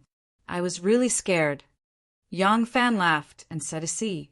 This is just a kind of breathing technique, a way to prolong life. There is nothing strange about it. Who are you? What are you doing in my office?" That person had probably heard of the matter of breathing exercises to maintain health. Hearing Yang Fan's question, he hurriedly bowed and said, "I am the head of the cooks in the Yamen of the Ministry of Justice. My name is Wang Wan, and I am here to deliver leftovers to you." "Leftovers? What's that?" Yang Fan was puzzled. After asking carefully, he understood the whole story. It turned out that Wang Wan was the head chef of the Ministry of Justice, responsible for the lunch supply of the whole government. The officials in the government enjoyed a free lunch. Who paid for it? Of course, it was the imperial court. The officials' daily lunch expenses were called food, and the corresponding money allocated by the imperial court was called food cost. The imperial court allocated a huge amount of food cost at one time.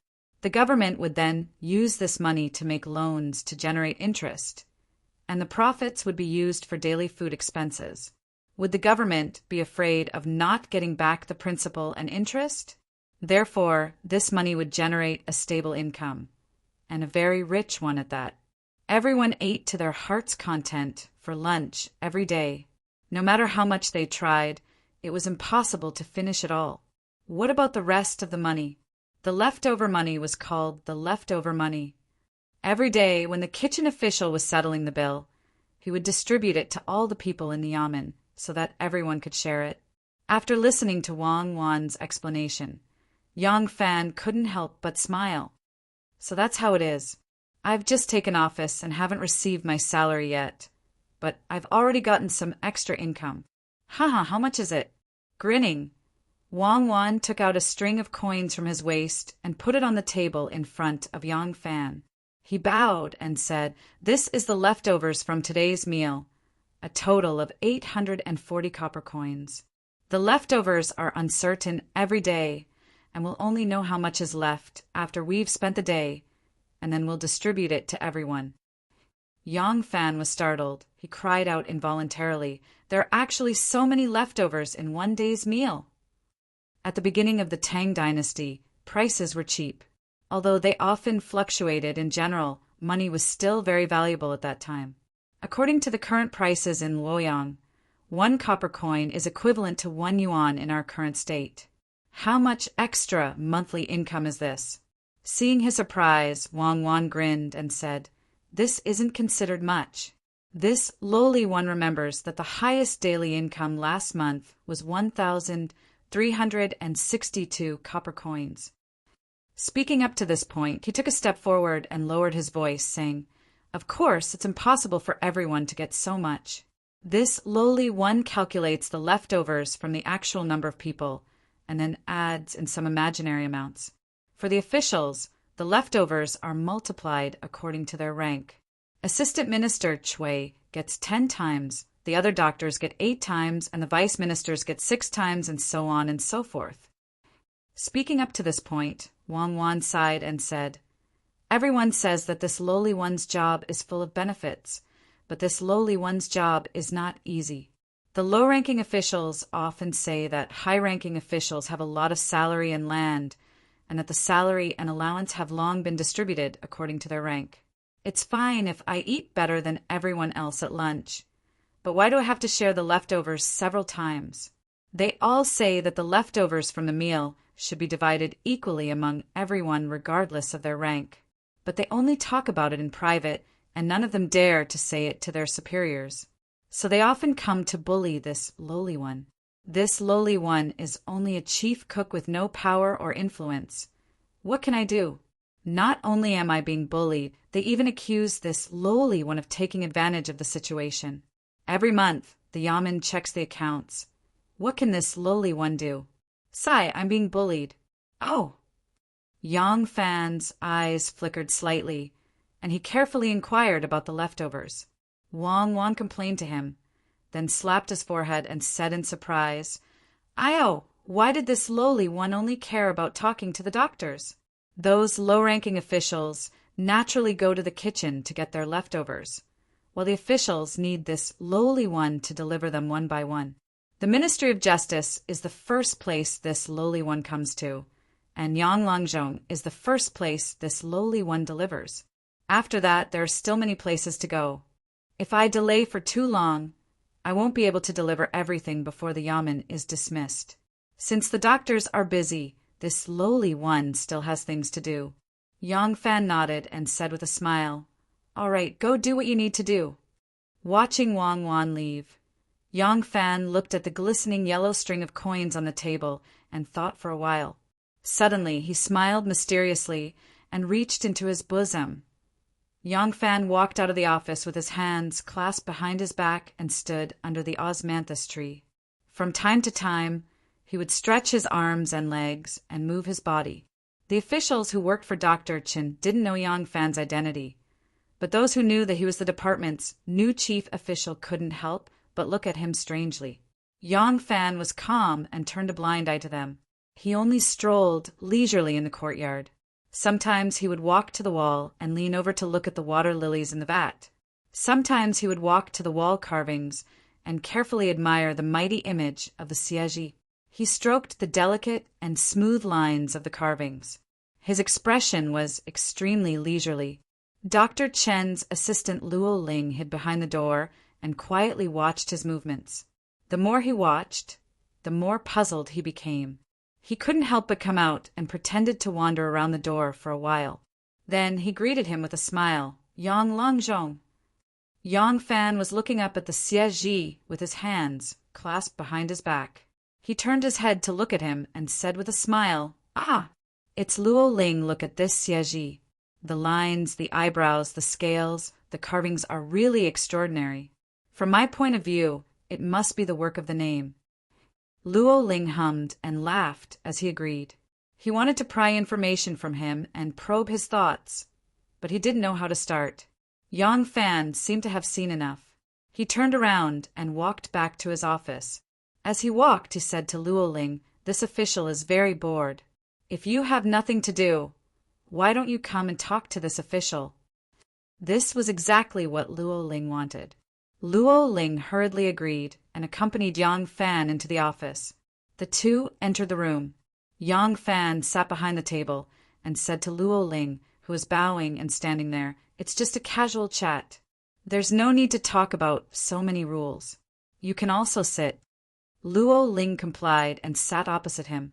He saw 2 strings of glistening yellow coins on the table and couldn't help but ask, Lang Zhong, this is... Yang Fan looked at the table and said with satisfaction, "Before this official came to the Ministry of Justice, I thought that working in the yamen compared to working in the palace would be very boring. I didn't expect this place to be so good. This is the leftover food that this official just received. Working here has such benefits. This official really didn't know before." Luo Ling looked at the amount of money on the table and said hesitantly, "Lang Zhong is an official of our Ministry of Justice. The leftover food he receives is a bit more than other people. To me, this is just an ordinary official. It can't be compared to Lang Zhong. Oh, the leftover food that Lang Zhong received today, I'm afraid it's at least 1,000 taels?"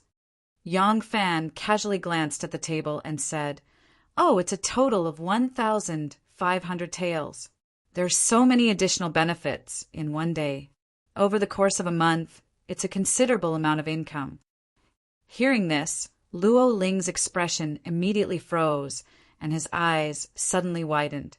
He quickly put on a calm expression and anxiously calculated in his mind. 1,500 taels? How come my family's Lang Zhong only received 1,000 taels? That Wang Wan is so hesitant. He even said that he doesn't put this new official in his eyes at all, and that the leftover food he gives him is far less than that of my family's Lang Zhong. Luo Ling's gaze turned slightly cold, and he secretly thought about it. Yang Fan slowly put away the 2 strings of money and patted the bulging bag with satisfaction. He said to Luo Ling, "The yamen has such benefits, all thanks to the kitchen officials. The benefits fall into our hands, but the kitchen officials only get a few coins. It's not easy. I heard that the people below him have a lot of criticisms against him. We should take good care of such a capable chef." "What?" Luo Ling exploded as soon as he heard this. With a red face, he said, "It's not easy for Wang Wan? He's as incorruptible as water? Lang Zhong, you're a new official and don't know the ins and outs.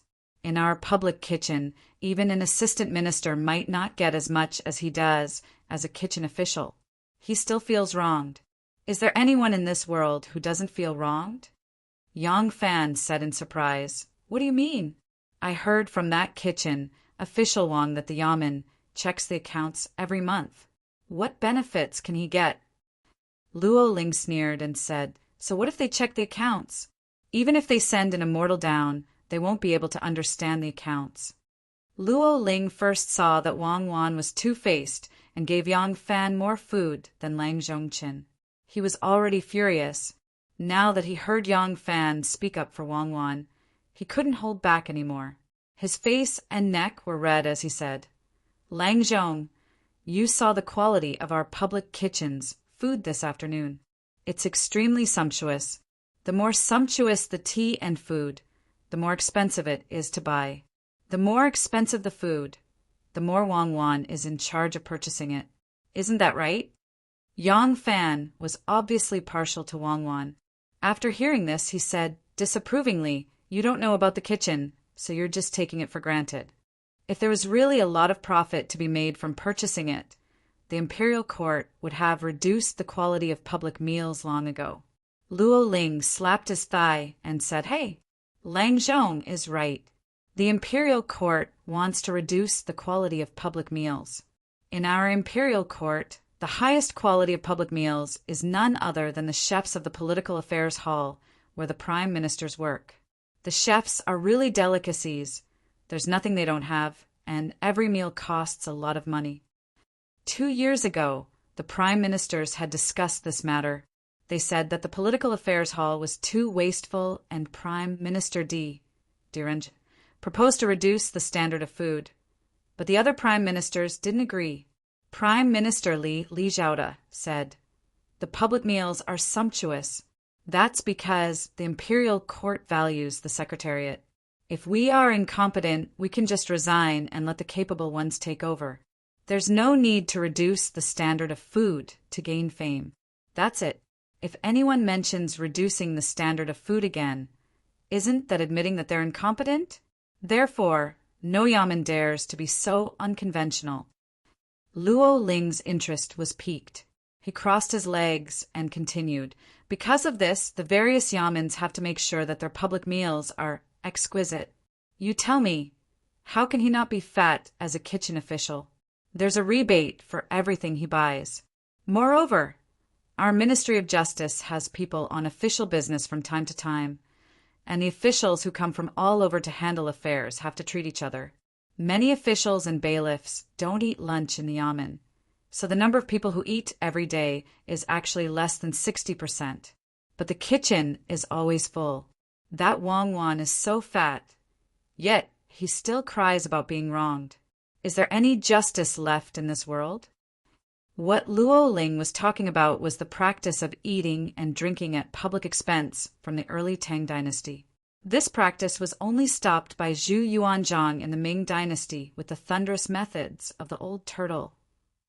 But in the Qing dynasty, this practice was revived and became more and more intense. There was even a head chef who could spend money to donate a platform for himself, which showed how rich this kitchen official was. When Yang Fan heard this, he was furious and said, "This slippery little official, I was almost cheated by him." Luo Ling saw that Yang Fan was angry with Wang Wan and felt very happy. He laughed and said, "This kind of lowly person is the most treacherous. Lang Zhong, don't believe their honeyed words." Yang Fan was instigated by him and became more and more angry. He slammed the table and said, "This kind of lowly person is as greedy as a big rat. Why didn't the yamen fire him and replace him with someone more obedient? I think that newcomer wouldn't dare to be so presumptuous." Luo Ling snorted and curled his lips, saying, "But for such a person, no matter what Tom, Dick, or Harry he is, there is always a great bodhisattva behind him.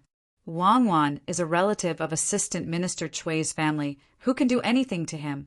This kind of lucrative job has always been occupied by the relative of the person in charge." Luo Ling picked out his earwax, flicked his finger in the air, and harumphed. "In the past 2 years, our yamen has had 3 chefs. The first one was Zhang Chujin, a distant nephew of Minister Zhang. The second one was Zhou Xing, a nephew of Minister Zhou. This Wang Wan is the elder brother of Lady Ru, the most beloved of one of Assistant Minister Chui's brothers." When Yang Fan heard this complicated relationship, he couldn't help sucking in a breath of cold air. He laughed dryly and said, "If you want to beat a dog, you still have to look at its owner.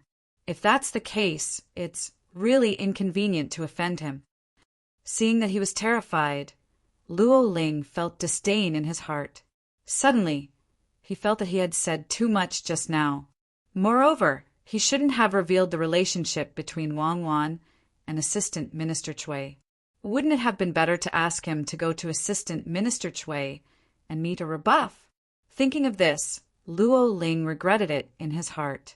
He lost interest in chatting and quickly got up, saying, "I'm sorry I've been away for a long time. I don't know if Dr. Chen has any instructions for me. I have to go now." Yang Fan nodded and said, Good. You go. When I'm alone and bored, you might as well come over and chat with me to relieve the boredom." Luo Ling snorted and thought, "Sure enough, the more you talk, the more mistakes you make. Don't even think about asking me to talk nonsense with you again." His mouth was full of promises, but he turned around and left. Yang Fan waited for him to leave. He leaned slightly on the table, propped his chin on his hand, and muttered to himself, "This Wang Wan, between the lines of his words, he clearly wants me to stand up for everyone and ask for an equal share of the leftovers. In this way, without being exploited by the officials above him, he will be even more like a fish in water. But I'm afraid that's not his original intention. What's more, even Di Renjia ran into a rebuff on this point. This is the rule of the officialdom. If I do this, I'll be ridiculed by others if I fail. If I succeed, not only will I offend all the bureaucrats in the Ministry of Justice, but the officials from other yamens will also be tempted and make a ruckus. All the officials in the world will blame me. Cutting off a person's source of wealth is like killing his parents. Smashing someone's rice bowl is bound to cause resentment for generations to come. Even if 10,000 people say you're good, what's the use? If you offend a superior, you'll be in trouble. This chef is pushing me into a pit. He's Assistant Minister Chui's man. Could it be that Assistant Minister Chui also wants to mess with me? The Ministry of Justice is not only a bit muddy, but also a bit deep. Chapter 409. In the evening, the Ministry of Justice's bell rang again. The officials all packed up their things and prepared to return home. Yang Fan, who had been idle for a day in the judicial department, was much more relaxed than the others. He only locked the door and closed the empty detention room before slowly leaving the Ministry of Justice Yamen, mounting his date red steed. His figure, bathed in the brilliant red of the setting sun, soon disappeared from the Tianjin Bridge. Tonight the family was eating an antique pot or hot pot. Autumn was a good time to nourish the body, and the delicious soup was especially appetizing. There was an earthenware pot with a small square door at the bottom. Roaring charcoal was stuffed inside, and the water in the round earthenware pot quickly began to boil. There were already ginger, garlic, scallions, and other seasonings in the water. Next to the earthenware pot were several plates of tender rabbit meat, as well as coriander, cabbage, mushrooms, and other vegetables. When the fresh coriander entered the pot, the emerald green color became even richer, and there was a soft brilliance to it. Picking up a piece of tender rabbit meat, he rolled it a few times in the boiling water, and then picked up 2 pieces together with the coriander, dipping them in the spicy juice made from the dogwood. As expected, it was appetizing. Even though Yang Fan had always put on an unperturbed appearance, he was still a person who ate the mundane world. Being ostracized by others like this, there was no way he could feel comfortable, and he couldn't help but feel a bit gloomy, now that a mouthful of spicy and fragrant meat slid down his throat. It was fragrant and warm, and only then did he feel a bit better. Xiao Man picked up a piece of Chinese cabbage and heated it in the hot pot. She carefully glanced at him and gently asked, "You just went to work at the Ministry of Justice today. Are you used to it?" Facing his wife's concerned gaze, Yang Fan lowered his eyes, raised his wine cup, and took a sip of the top-notch stone-frozen spring. He let the fine wine flow down his throat until it merged with the dogwood juice in his stomach, burning down his throat like fire. Only then did he narrow his eyes and say with satisfaction, "I can handle even the Emperor's side with ease, so what does a trifling Ministry of Justice count for? I just came into contact with the law, so there are some things I don't understand too well. I'll get used to it after a few days, so you don't have to worry." "Oh," Xiao Man answered, and gently stirred the soft pieces of spinach in the seasoning bowl. A faint smile appeared on her face. In fact, when Lang Jun came back, she could tell that he was not in a good mood. But since Lang Jun did not say anything, she would not ask again. When a woman was wronged outside, she always liked to come back and complain to her man. She didn't really need him to help her vent her anger, but she would be happy if he comforted her. And what men hated the most when they were wronged outside was to come back and tell their women about it. When he was humiliated outside, He could think of a way to regain his dignity, but if his woman were to question him, it would only upset him, and he might even vent his anger on her. Women are like cats. They like to be comforted by men. Men were like wolves. They like to hide and lick their wounds, preparing for the next battle. Xiao Man couldn't ask, so she could only use her gentleness to comfort her man. She picked up a dish for him and poured him a glass of wine. One's beautiful eyes were full of hope, and the other smiled sweetly. Tenderness was unknowingly passed through her red lips and watery eyes, nourishing Long Juan's heart and making him happy. When Yang Fan was about 60 to 70% drunk, Tao Mei suddenly flew in like a magpie and happily reported to him, "Ah Lang, Chen Shou is back." Chen Shou? Yang Fan was startled. Then he remembered that Chen Shou was the first doorman in his mansion. When he was arrested and sent to the council, Chen Shou escaped in the name of returning home to visit his family. Later, when Zhao Yu came to make peace with him, he did not bring Chen Shou back. He did not expect that after so long, Chen Shou would come back on his own. Yang Fan said impatiently, "Why did he come back? Little Xuanzi is now very competent as a doorman. We don't keep idlers in our house. Ask him to get lost." Chen Shou was a member of the hidden sect, and when Yang Fan got into trouble previously, the members of the hidden sect had swiftly concealed themselves. However, Tao Mei, third sister, and a few other servants that were gifted to him by Zhao Yu weren't touched at all. Yang Fan knew that these people truly weren't related to the hidden sect, and the only spy that the hidden sect had sent to his residence was Chen Shou. Although the hidden sect did not have any malicious intentions towards him, no one would want to have a pair of eyes and ears watching them. It was a good opportunity to get rid of the hidden sect's eyes and ears.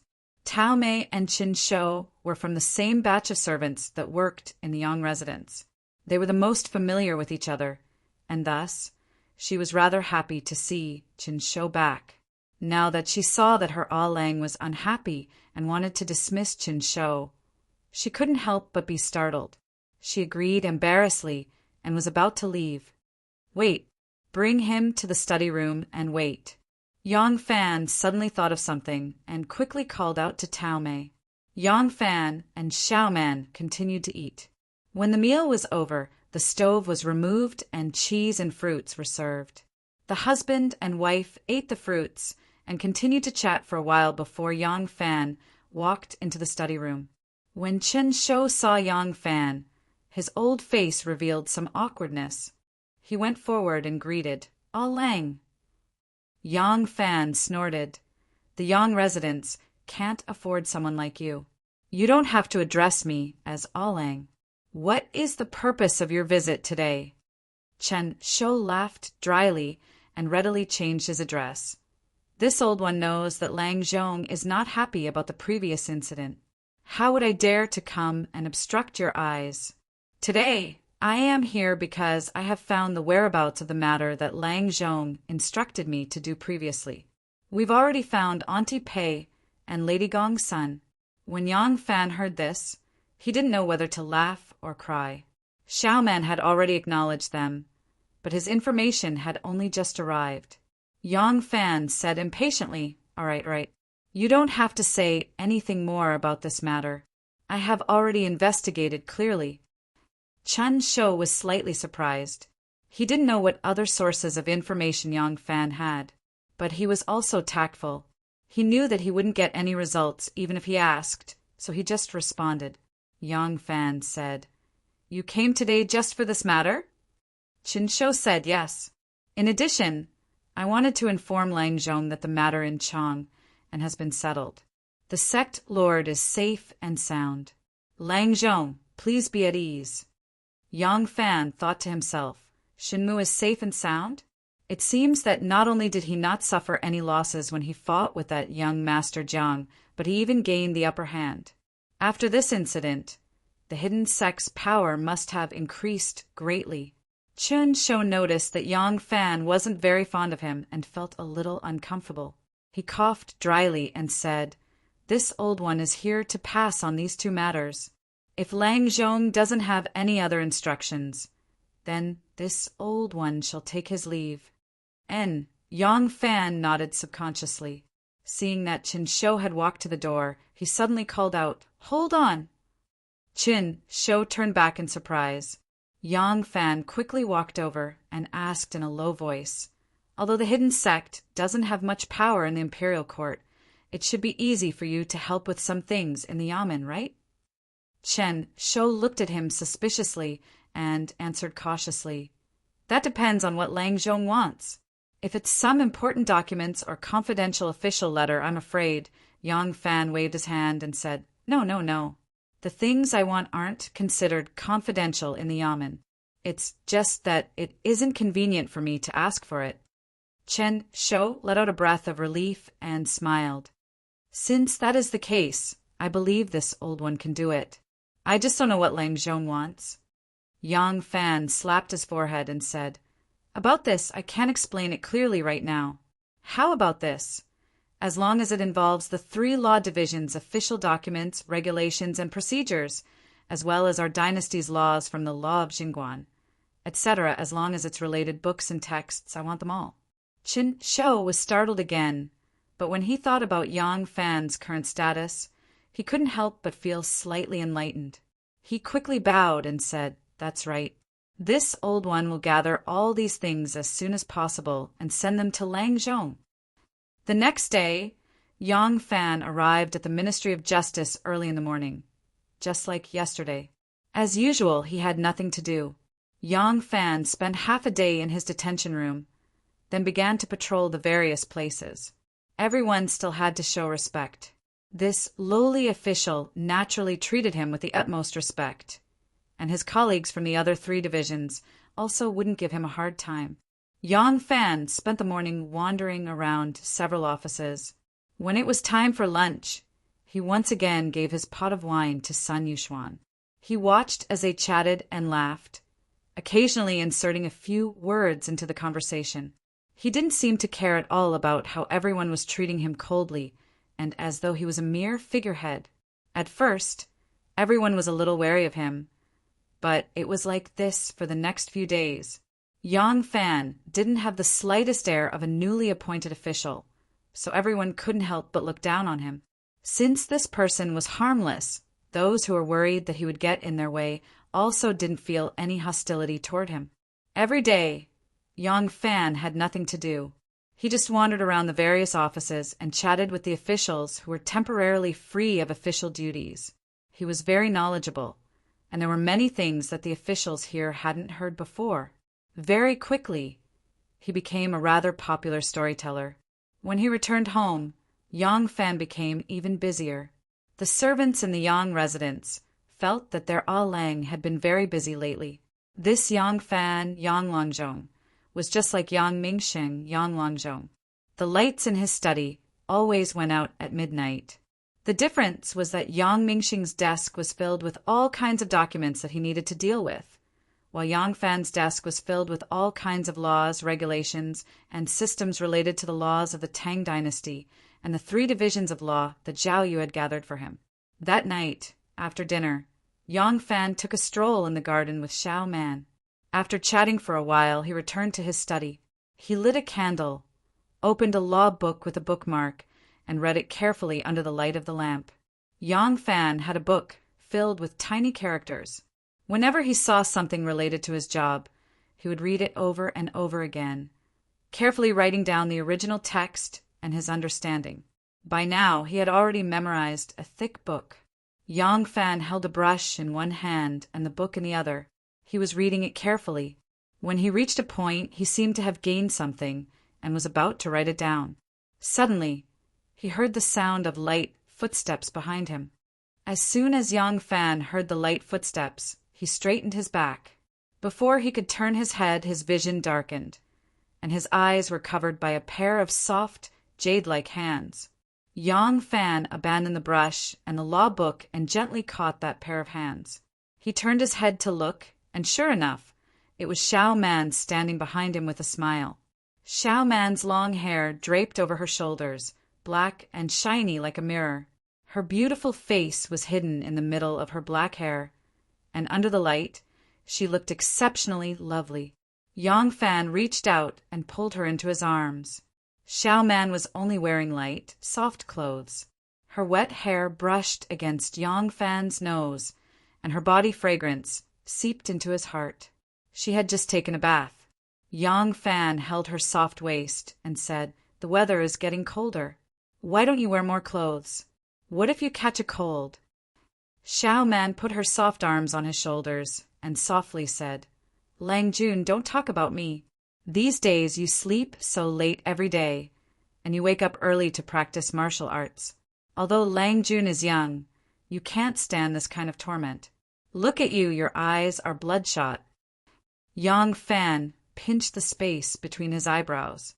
He felt that reading for days, especially such dry and boring things, really consumed a lot of his spirit. He sighed and said, "There's no other way. Today is not like the past. In the past, I stood up for White Horse Temple. I played Kuju with the Inner Palace and Tufan. These things are similar to the Rot Ten Ball I played in Nanyang. It's even easier. It's easy to learn, and it's easy to amaze the world with one brilliant feat as for achieving meritorious service in the Western region.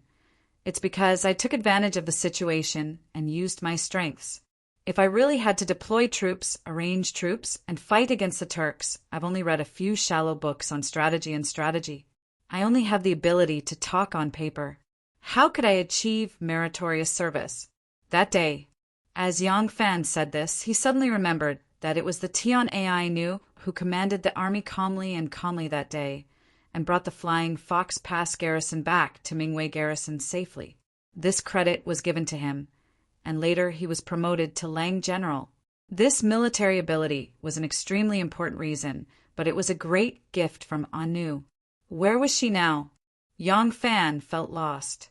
Xiao Man saw this and gently snuggled into his arms. She softly said, "Thinking of Miss Anu again? I've been asking people to look for her these days. Although there are many temples in Luoyang, there's still a number. It won't be more difficult than looking for elder brother. As long as we have the heart, we can definitely find her." Yang Fan made a sound of agreement. He was hugging a warm and fragrant jade-like body, but he was thinking of another woman.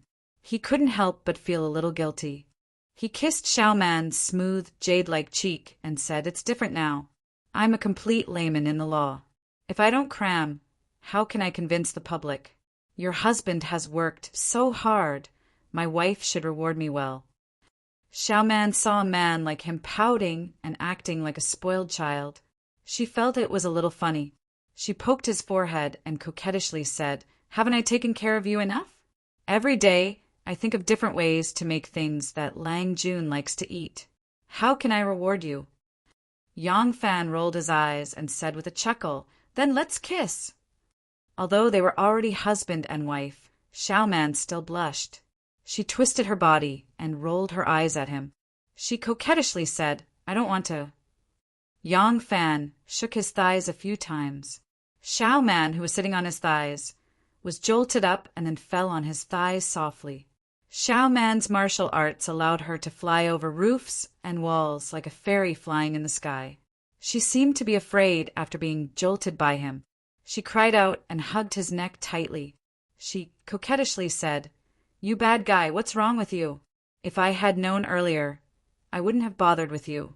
Yang Fan laughed and said, "Little girl, now you are meat on our chopping board. Do you think you can do whatever you want? Come on, let me have some." After that, he pouted and went up to her. Xiao Man dodged left and right and giggled. "Don't do that. It's so disgusting. You look like a big pervert." "Ah." Yang Fan suddenly stopped moving and stood there in a daze.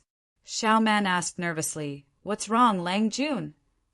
Yang Fan slightly narrowed his eyes and slowly asked, "What's the date today?" Xiao Man said, "The 5th day of the Chinese New Year." "What's wrong?" Yang Fan's eyes became more dangerous. "The 5th day of the Chinese New Year." Xiao Man didn't know why her elder brother was like this. She first felt guilty and cutely shrunk her neck. She stammered, It's the 5th day of the Chinese New Year. So what? Yang Fan said, if I remember correctly, the last time we were lovey-dovey was the 29th of last month. Xiao Man blushed and gently punched his chest. She said angrily, how can you always talk about this kind of thing? So what if it's the 29th? Yang Fan said aggrievedly, the 29th? In other words, 1 day has passed from the 5 days you set. Xiao Man was startled and covered her mouth with a smile. You can't blame me for that. It's you who study hard every day. Okay, you read your book. I'm going back to rest. As Xiao Man spoke, she twisted her slender waist and slid down from Yang Fan's knee. She flashed and escaped. Where are you going? Bring her here. Yang Fan's ape arm scooped. Xiao Man's waist swayed and slid out of the door like a loach. Yang Fan chased after her. After a moment, a burst of crisp laughter came from the back garden. The laughter spread all the way to their bedroom. I knew it. Lang Zhong is so young. To be able to receive the saint's appreciation and be promoted as the youngest Lang general in the imperial court, he must have great ability. The head of the Ministry of Justice, Feng Shihui, listened to Yang Fan talk about the fierce battle outside the Ming dynasty. He couldn't help but rub his palms and exclaim in admiration. His face was filled with admiration, reverence, and worship. Anyone who looked at him would see that he was full of admiration from the bottom of his heart. After becoming familiar with Yang Fan, Feng Shihui rarely used such mushy and superficial flattery. The expression he displayed at this moment did not need too many words of praise. In the eyes of others, it seemed even more sincere. In the distance, Luo Ling fiercely spat on the ground. Along with the autumn wind, a sentence was faintly discernible. Flatterer, starting again. Speaking of flattery, some people said that it originated from the Mongols of the Yuan dynasty. They said that the Mongols of that time, when two people were riding horses, they would always pat the buttocks of the horse to show respect. Others said that when they saw a fat horse, they would definitely pat the buttocks and praise it. There were no records of whether or not the Mongols of that time had such a custom. But speaking of the origin of this flattery, it was much earlier than the Yuan dynasty. Flattery, and flattery hits the horse's hoof. These two proverbs had existed since ancient times. They came from a fable in the World of the Mortal chapter of Zhuangzi. Hearing these words, the ears of Yang Fan, who had always had excellent hearing, suddenly seemed to have stopped working. Feng Shihui also seemed to have completely not heard it, even though the two of them heard it clearly. Flattery?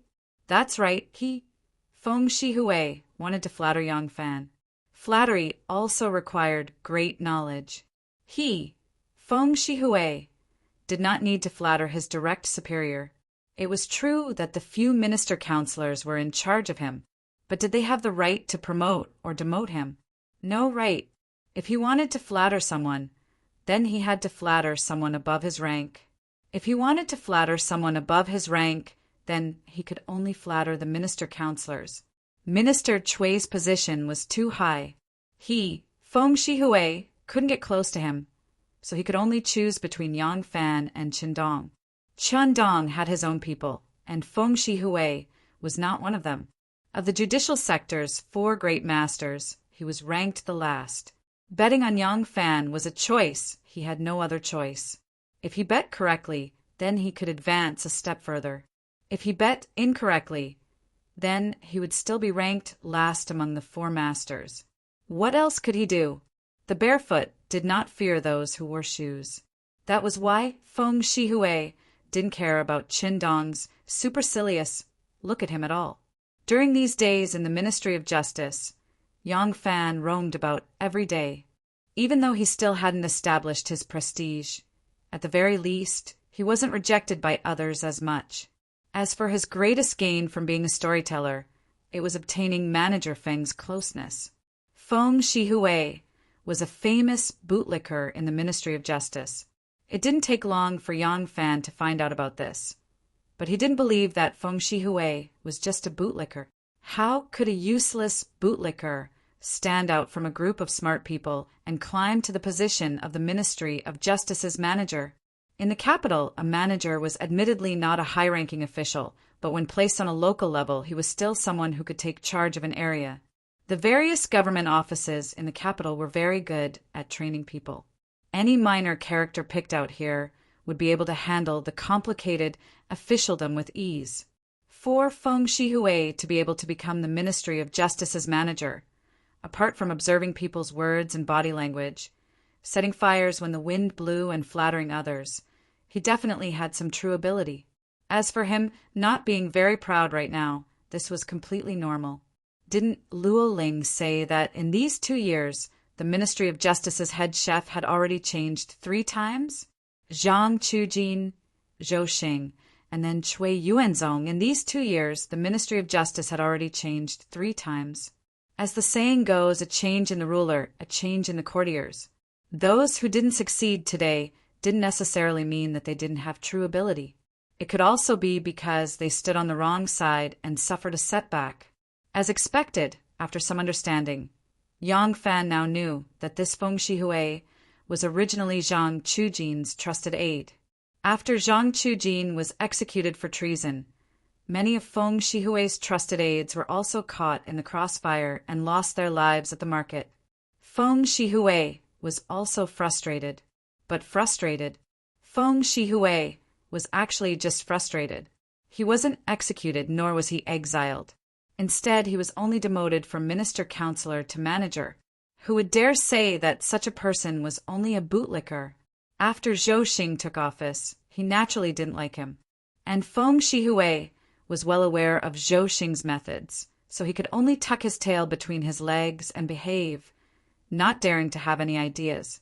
After a period of muddle-headedness, Zhou Xing fell and was replaced by Cui Yuanzong.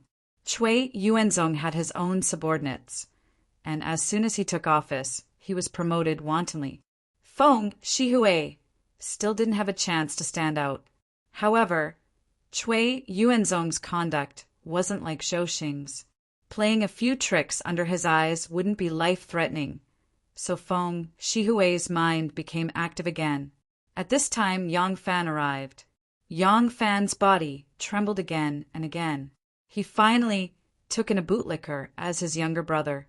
Even though Feng Shihui didn't help him too much when it came to matters of the bureaucracy, Yang Fan obtained a lot of information that he might not be able to obtain from others.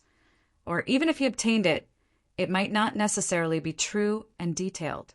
Right now, he was listening to Feng Shihui's explanation. Feng Shihui spoke in a very organized manner. As Yang Fan listened, he gained a relatively clear understanding of the factions and power composition of the Ministry of Justice. As expected, Judicial Bureau's Right Minister Qindong wasn't Minister Cui's trusted aide. He had already guessed this. If this wasn't the case, Qindong wouldn't have only been a step away from Right Minister to Left Minister, yet still couldn't ascend.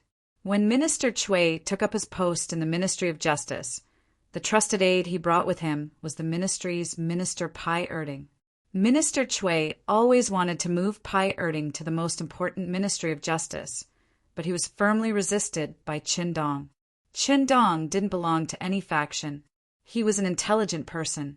Back then, when Zhang Chujin and Zhou Xing were fighting for power, he saw that neither of the two big shots were easy to provoke. As such, he maintained a strict neutrality, not offending either side. At the time, he was just the ministry's minister-counselor, his status not too high. When they saw his attitude, neither side felt like recruiting him.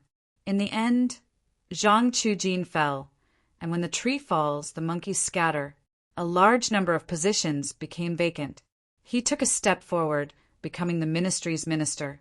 Later on, Zhou Xing fell, and he took another step forward, becoming the Judicial Bureau's minister. Now, of course, he could choose to rely on Cui Yuanzong, but he changed his profession halfway through. So how could he compare to the people Cui Yuanzong brought up himself? Relying on Cui Yuanzong wouldn't give him what he wanted. So why would he put the Cui clan's brand on himself?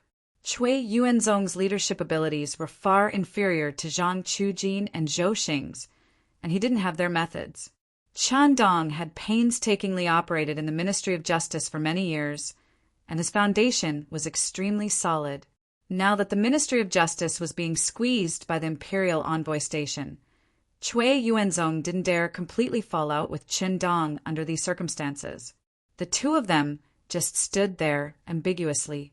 However, they never expected that a decree from the emperor in Yangfan would descend from the sky, completely messing up both sides' wishful thinking. The Ministry of Justice's Chen Dong formed his own faction, but his foundation in the Ministry of Justice was the most solid. The Ministry of Justice's Minister Pai Erding was Cui Yuanzong's trusted aide. Then what about Sun Yuxuan and Yan Xiaojun? These two people were officials of the Ministry of Justice before Cui Yuanzong was transferred to the Ministry of Justice. At that time, the two of them were only managers. They didn't show much of their abilities, and they didn't have much integrity. When Zhang Chujin was powerful, they relied on Zhang Chujin, and when Zhou Xing was powerful, they relied on Zhou Xing. Because they were fence-sitters, neither side saw them as a thorn in their side, nor did they see them as true trusted aides. In the end, Zhang Chujin and Zhou Xing fell one after another, but they weren't implicated and were promoted step by step. Now that Cui Yuanzong was an official of the Ministry of Justice, they naturally leaned towards Cui Yuanzong. However, this kind of loyalty couldn't really be considered. In addition, their abilities were limited, and they didn't have a good reputation. So Cui Yuanzong was only pretending to be courteous to them. Cui Yuanzong had only been in the Ministry of Justice for a short time, and there were internal and external troubles. Right now, he only wanted to grasp the important departments and didn't have the energy to exclude them. This Sun Yuxuan was a geneshur of the Ming-Jing examination. The Ming-Jing examination mainly tested memory. If one could recite the sages' writings fluently, there was hope for him to pass the examination. This Sun Yuxuan's memorization was top-notch, but for some reason he couldn't understand the law no matter how hard he studied. Once he was asked to deal with official documents, he would hold a brush in one hand and hold his forehead with the other, frowning and unable to write for a long time. There was a large backlog of documents in his hands, so he was given the nickname Hard to Write. Yan Xiaojun had a sinister temperament and would seek revenge for the smallest grievance. Back when he was still the head of the Ministry of Justice, he once went to his maternal grandfather on a business trip. On the way, he was thirsty and asked a melon farmer for some melons to eat. If he didn't pay, the melon farmer naturally wouldn't agree. Yan Xiaojun harbored hatred in his heart and went to the local magistrate's office, saying that he found a thief hiding in the melon garden. The magistrate transferred a large number of officials to follow him to arrest the thief, turning the melon garden into a mess. Naturally, he couldn't catch the thief, but he did vent the hatred in his heart. From then on, he was given the nickname Waiting Sweet Potatoes. Cui Yuanzong's trusted aide, Pai Erding, also had a nickname. He had received this nickname not too long ago, and he got it together with Chen Dong. After Cui Yuanzong was transferred to the Ministry of Justice, he wanted to place Pai Erding in the position of the left Minister of Justice, but he encountered Chen Dong's firm resistance. One time, there was an urgent need to deliver an official letter to the Imperial Censorate, but the low-ranking official in charge of the storeroom received Chen Dong's instructions and deliberately found an excuse to avoid it. Pai Erding didn't have the key to open the door, and he was also worried that if he delivered the official letter late, he would be reprimanded by Lai Junqin. At that time, Lai Junqin was in the limelight. He didn't dare to offend him. In a moment of anger, Pai Erding went to get an axe, stepped on a stool, and with a few swings of the axe he broke the window of the storeroom, climbed in through the window, and took out the official letter. Thus, the two of them were given nicknames. Chen Dong was called the Gentle Blade, and Pai Erding was called the Big Axe that cleaves the window. Even funnier was that because Assistant Minister Cui was powerless to do anything about it, he was given the nickname of Bodhisattva Cui. The so-called Bodhisattva referred to him as a wooden sculpture made of clay, unable to control his subordinates. Yang Fan couldn't help but fall into deep thought as he listened to Feng Shihui's explanation. This was a very familiar scene. Assistant Minister Chui had power and Minister Chen had influence. It was like a large imperial court trapping a small imperial court, a struggle for power no different from the open and veiled struggle between the Tibetan king and Prime Minister Qinling. And when he rashly interfered, they would temporarily work together to deal with him. This was similar to the reaction of the Tibetans when Wu's Heil led the 9 tribes of the Western Turks to pastorate the Great Dipper Valley. When Minister Chui had failed to instruct Chef Wangwan to lure the enemy into the urn, he had immediately pulled back and watched as Yang Fan and Qindong fought, hoping that both sides would suffer and he would clean up the mess. Wasn't this plan the same as how the Eastern Turks had silently slapped the Yehu? As large as a country, as small as a government office. From ancient times until now, this had always been the case. Yang Fan gently rubbed his chin as he thought to himself, it seems that the 4 great Vajra under Bodhisattva Chui's command, difficult to right brush, sweet potato waiting, gentle blade, and big axe that cleaves the window, are all disloyal and scheming. I was almost frightened by the array they set up at the start. Now it seems that they are just a motley crew of loose sand. Since that's the case, even if I, Beta Persei, am only leading a bootlicker, I might still be able to divide and conquer them. As Yang Fan thought of this, he raised his eyes and met with the examining bootlicker. Feng Shihui had not expected Yang Fan to suddenly raise his eyes and subconsciously averted his gaze. After a moment's hesitation, he resolutely met Yang Fan's gaze. The two stared at each other, a smile of mutual understanding appearing on their faces. Feng Shihui was very happy. He had clearly seen the sharp light in Yang Fan's eyes just now. As expected, Yang Fan had not come to the Ministry of Justice to waste his days. If Yang Fan did nothing, he had just found a fellow sufferer to share his grievances with in their free time. Since Yang Fan wanted to go to war, he was also eager to give it a try. Yang Fan was also very happy. He had intentionally let Feng Shihui see that look in his eyes just now. At this point, he had no intention of hiding it from Feng Shihui. If he did not let him know his intentions, how could Feng Shihui be so determined to work for him? It was about time to launch a counterattack. Yang Fan slowly said, "Manager Feng." Feng Shihui subconsciously straightened his body. "Yang Langzhong." Yang Fan put on an expression as if he had 100,000 soldiers hidden in his chest and said in a deep voice, "Help me invite Dr. Sun and Dr. Yen. I want to invite them to a banquet tomorrow night." Feng Shihui felt a burst of excitement and said with his blood boiling, "Yes, your humble servant will. Tomorrow night?" Yang Fan still had a calm look on his face and said leisurely, "Why, is there a problem?" Feng Shihui hesitated. "Tomorrow is Chinese Valentine's Day. Are you sure you want to invite them tomorrow night?" Yang Fan was shocked. "Tomorrow is Chinese Valentine's Day? How can it be so fast?" Chapter 410. We have a 10-day holiday every 10 days.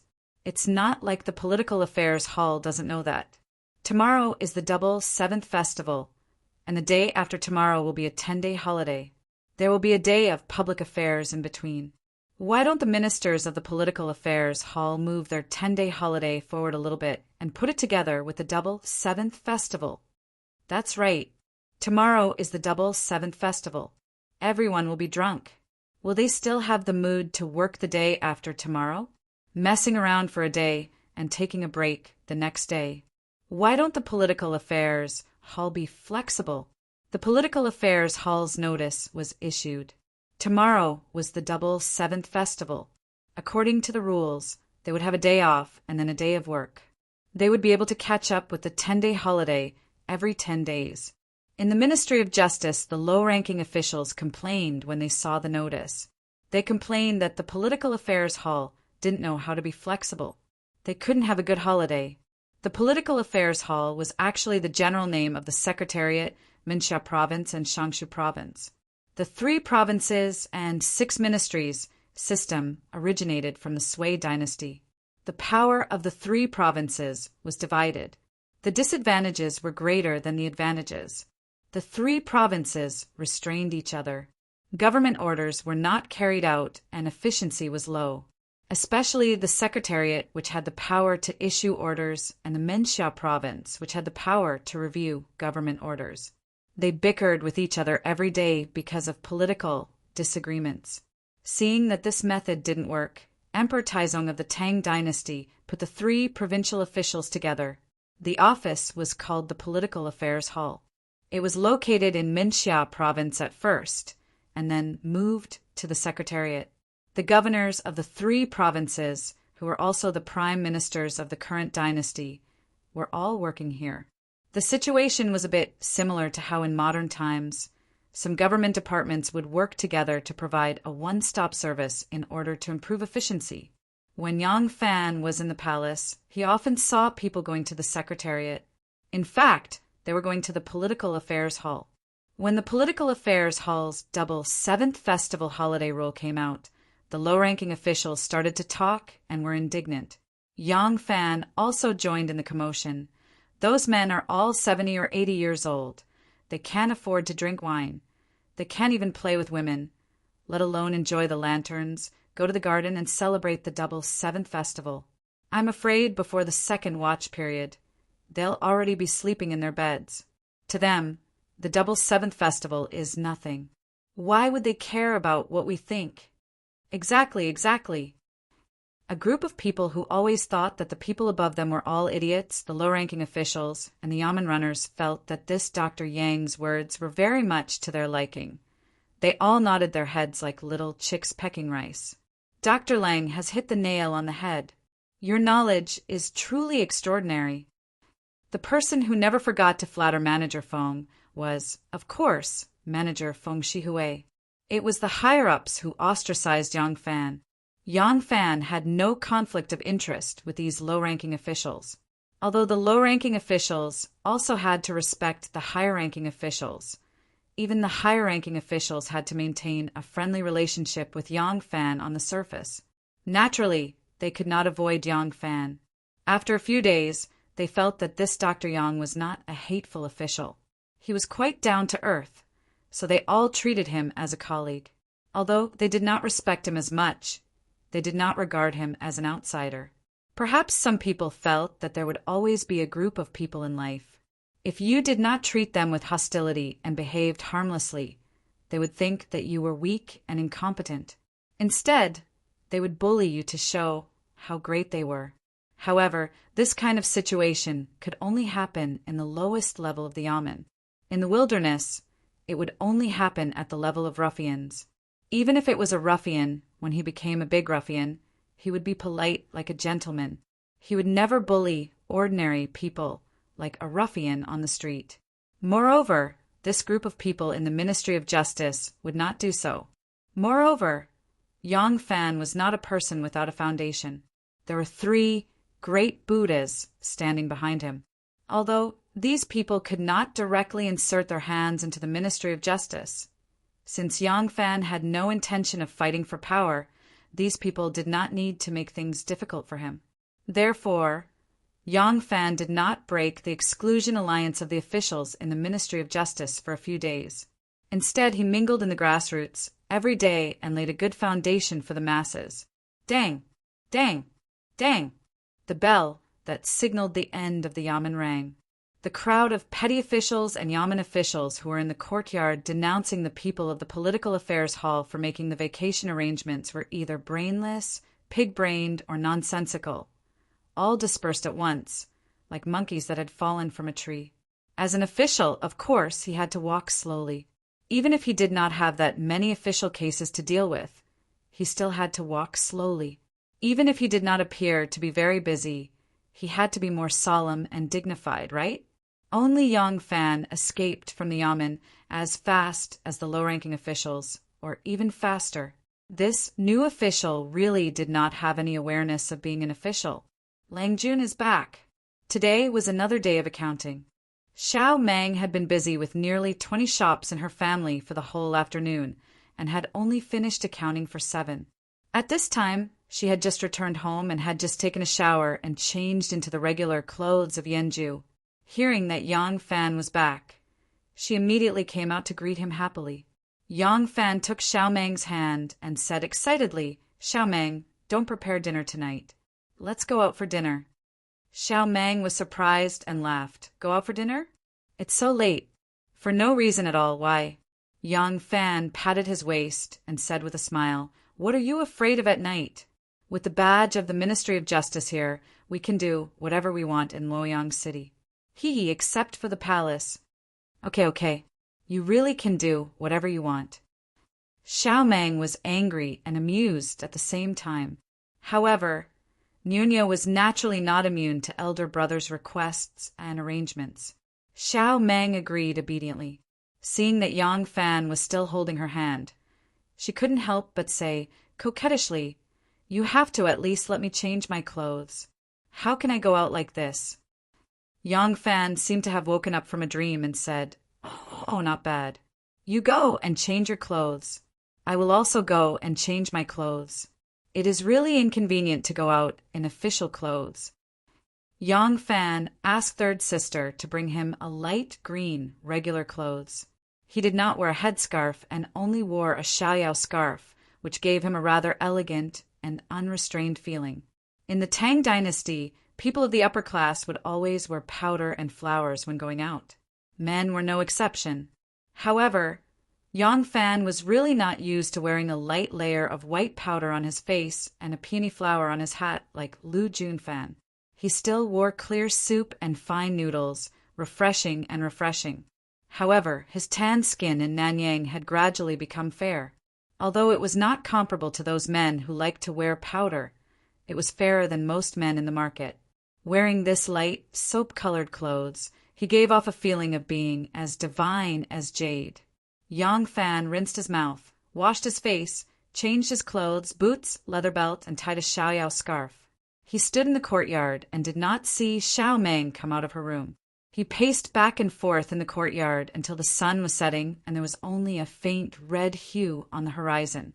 Only then did Xiao Meng slowly come out of her room. She was wearing a high-waisted lotus-colored long dress with small flowers at the front and narrow sleeves. She was wearing a beautiful half-sleeved shirt with a gold scarf draped over it. On her feet was a pair of cloud-tipped satin boots. She looked bright and beautiful, charming and lovely, especially that tender and alluring little face.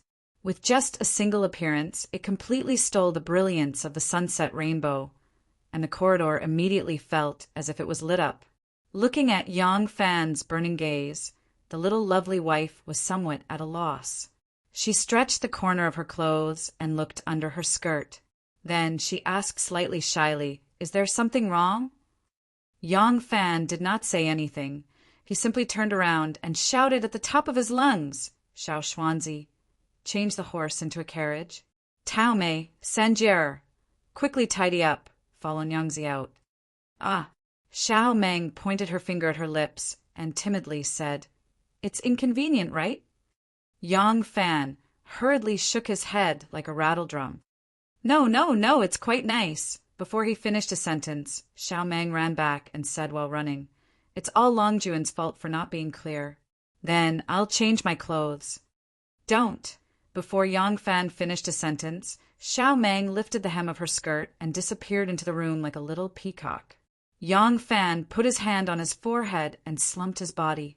He rushed forward again and shouted, "Xiao Xuanzi, change the carriage into a horse. Tao Mei, third sister, you don't have to follow us out." Out of the Good Fortune House, passing the Good Selection House, the two rode side by side and entered the Gentleness House. Xiao Meng was also wearing a man's robe. Her natural beauty was still hard to hide, but it made her a bit more handsome. From afar, she looked like an elegant young master. Looking closely, she was a beauty. "Lang Jun, where are we going?" "Hee, no need to ask. Your husband has already inquired about it in advance. This place is very interesting. No way, we're going to close the door. I know, but it doesn't matter. We're not going home tonight. We'll spend the night outside. Look, there are bridges between the buildings here. We can come and go freely. There's no need to go to the street at all. Yang Fan pointed the horsewhip forward. He saw exquisite and beautiful small buildings with carved beams and painted rafters. Colorful lights were hung high on the upper and lower floors. It was charming and warm. It was too much for his eyes to take in. The most eye-catching were the beautiful and charming girls in colorful clothes. One by one, they stood at the top of the building and waved at them enthusiastically. The whole building was full of red sleeves. Good. Not spectacular. Although they stood at the top of the building and were still a bit far away, Yang Fan had amazing eyesight. He could clearly see their facial features. Although he didn't understand women's makeup, he could see that these women were wearing different clothes and makeup. Even their lip makeup was different. Beautiful pomegranate, big red spring, little red spring, tender wuxiang, half-side jiao, Wan Jinhong, Saint Sandalwood Heart, Dew Pearl, Inner Family Circle, Heavenly Palace Chow, Luo or Een, Light Red Heart, Orangutan Halo, Little Vermilion Dragon, Gushwang Tang, Seductive Flower Slave. There were thousands of different styles. Of course, Yang Fan couldn't name these lip makeup, but he could see the difference. Lang Jun, do you want to bring Xiao Meng to this place tonight? Xiao Meng's happy expression was gone. She looked slightly angry. Yang Fan didn't notice that there was a girl at the top of the building making eyes at him. This girl was tall and plump. Her face was like a full moon. Her hair was tied up in a high bun with yellow flowers stuck on the side of her temples. Her snow-white skin was slightly exposed, squeezing out a deep cleavage. Oh, that pair of Shandong choked noodles, big buns, were really big, seeing that she was waving at him. Yang Fan politely nodded to return the greeting. He said to Xiao Meng, yes, I've asked Feng Shihui. In our Luoyang city, this gentleness lane is the most prosperous. There are erotic dances and songs, feasting and green lights. You can stay up all night. Xiao Meng pulled the reins of the horse, her two black and bright eyebrows gently raised. On her clear and beautiful face, her eyes faintly carried a trace of demonic intent. It was just like the time when she flew to the sky and bumped into Yang Fan disguised as a thief under the wall of the Showin Lane. She said with a murderous look, Lang Jun brought New out tonight. Are you here to visit the brothel's romantic lane? Chapter 411. What was more miserable than a eunuch going to a brothel? It was taking his wife to a brothel. This place was very elegant indeed. A hidden pavilion amidst the flowers, a peaceful pavilion amidst the water. The pavilions here were not only hidden among the flowers and trees, but they also did not stop by the gurgling water.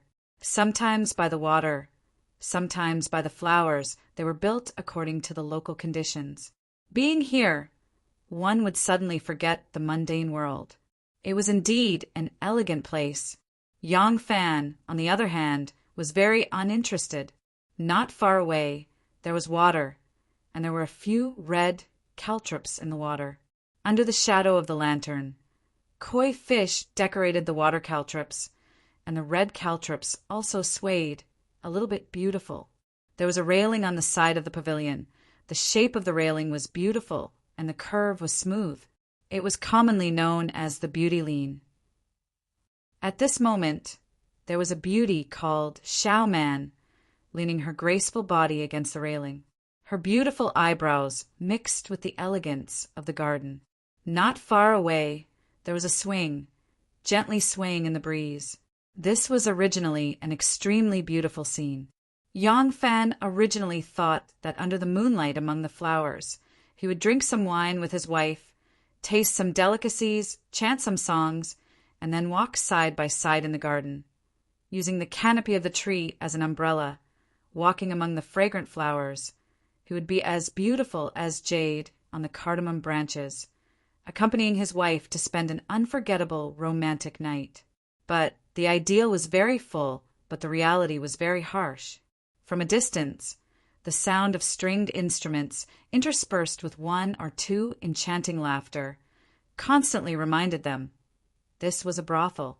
Yang Fan knew of the famous gentleness Fong, but none of the friends he was familiar with in the show and workshop had the qualifications to spend the night in this gentleness Fong. The cost of spending the night here was frighteningly high. Even if you didn't find a beautiful woman to accompany you, and didn't have the money to tie you down, just other expenses alone, you might not be able to save up for a year. So, the situation here, Yang Fan heard from his friends in the brothel. He thought that this place was like a paradise on earth, but he didn't expect that the paradise on earth in the eyes of men couldn't be separated from sensual pleasures. Even in this extremely elegant and secluded garden, it couldn't escape the smell of lust. Yang Fan's original plan was very good. First, he would book a beautiful garden, order a few delicate and delicious dishes, and then he would drink wine with Xiao Man. When the mood was high, he would take her to wander around the flowers under the moon and accompany her to play on the swing. When it was the third watch, they would walk hand in hand through the rows of embroidery buildings with red lanterns hanging high. Then they would walk through the bridges connecting the buildings and stroll through the entire Tung Wen Fong. In the tenderness workshop, it was a tender night. He also expected that there would be singers and dancers in this kind of place, but he did not expect that the erotic taste here had already been immersed in every grass, every tree, every flower and every tree. It was not a place where he and his wife could be romantic at all. Yang Fan really did ask Feng Shihui in advance, but he said that he wanted to find a very elegant and quiet place with a very close person. How did Feng Shihui know that he was talking about his wife? Of course, the first place was recommended here. When men seek pleasure, it was called romantic. Of course, people would not deliberately point out that this place was a brothel. So, Yang Fan ignorantly brought his wife here. In the end, he found that this place was indeed elegant and quiet. If he wanted to seek pleasure here, there were indeed countless secret spaces. But to bring his wife to a brothel, it felt very strange. This place, cough, cough, it's not what I imagined. Yang Fan touched his nose and guiltily said, "How about we leave?" "No, this place is very good. The girls in this place are not only beautiful and charming, but they are also well-educated and considerate. If you don't want to sleep, they can play a lot of interesting games with you, such as throwing hooks, shooting arrows, throwing dice." Xiao Man counted her fingers and slowly explained to him. That half-smile made Yang Fan's forehead sweat. Yang Fan laughed dryly and mumbled, "I'm not familiar with them. Why would I come here to play games? It's better to go home with my wife, ha ha ha. But you've already spent money." Xiao Man glared with her almond-shaped eyes. "Booking this garden, it's 100 strings of coins. Lang Jun spent a lot of money in one go, and we just eat a few dishes and leave?" Yang Fan did not speak. His wife was a little money grubber, and when she mentioned money, the problem was very serious. Therefore, Yang Fan did not answer. He just continued to rub his nose. His handsome nose was almost flattened by him. Xiao Man looked at his embarrassed face and suddenly smiled. She slowly walked over and sat in his arms. She stared at him and said, "Lang Jun seems to have never been to a place like this before." Yang Fan said with a bitter face, "If I've been here before, why would I be such a jerk and bring my wife here tonight?" Xiao Man smiled sweetly. Her cherry lips moved forward and planted a kiss on his cheek. Her tone was a lot softer. "Tell me, why did you bring me out today? There must be a reason, right?" Yang Fan stammered, "Because tomorrow is Chinese Valentine's Day." Xiao Man blinked and said, "Yes, that's what's strange about Nunu. Tomorrow is Chinese Valentine's Day, so the curfew will be lifted. Lang Jun wants to play, so why not bring Nunu out tomorrow? Why did you choose today?" The autumn air was crisp and the weather was not hot anymore. Yang Fan was wiping his sweat. Because tomorrow night, I have something to do. What's the matter, Lang Jun? On a day like Chinese Valentine's Day, There shouldn't be anyone inviting you, and Lang Jun wouldn't invite guests, right? Under normal circumstances, it's like this. Yang Fan wiped his sweat again. His wandering eyes suddenly became firm. Since he could not hide it, he decided to confess. Nyo, elder brother, tomorrow night. I have to see someone. Yang Fan began to play the emotional card. He knew that as long as he called Nyo, Xiao Man would not make things difficult for him. A woman? A woman's intuition was really scary. Xiao Man immediately guessed something. Yang Fan nodded slowly. Yes, a woman. Xiao Man's eyes darkened. She gently lowered her head and said faintly, Before Sister Wan, I have nothing to say. Miss Anu, it's not that I can't tolerate her. You are a man. Xiao Man gently bit her lip. She looked more and more pitiful. Even if you play outside and occasionally do something, she won't blame you. But do you have to choose to be with her on Chinese Valentine's Day? Chinese Valentine's Day was a festival for unmarried girls. It was also a festival for begging for love and marriage. For married young women, it was a festival to be spent with their husbands. There were trees in the south, and they could not be missed. There were wandering girls in the Han, and they could not be missed. If Yang Fan had only chosen this day to go out, it would have been fine. But he chose this day to spend with another woman. No wonder Xiao Man was sad. Yang Fan hurriedly said, Of course not. You're thinking the wrong way. He held Xiao Man's soft hand and sincerely said, The reason why I chose tomorrow is because this is the time she set. And when I promised her, I didn't think so much.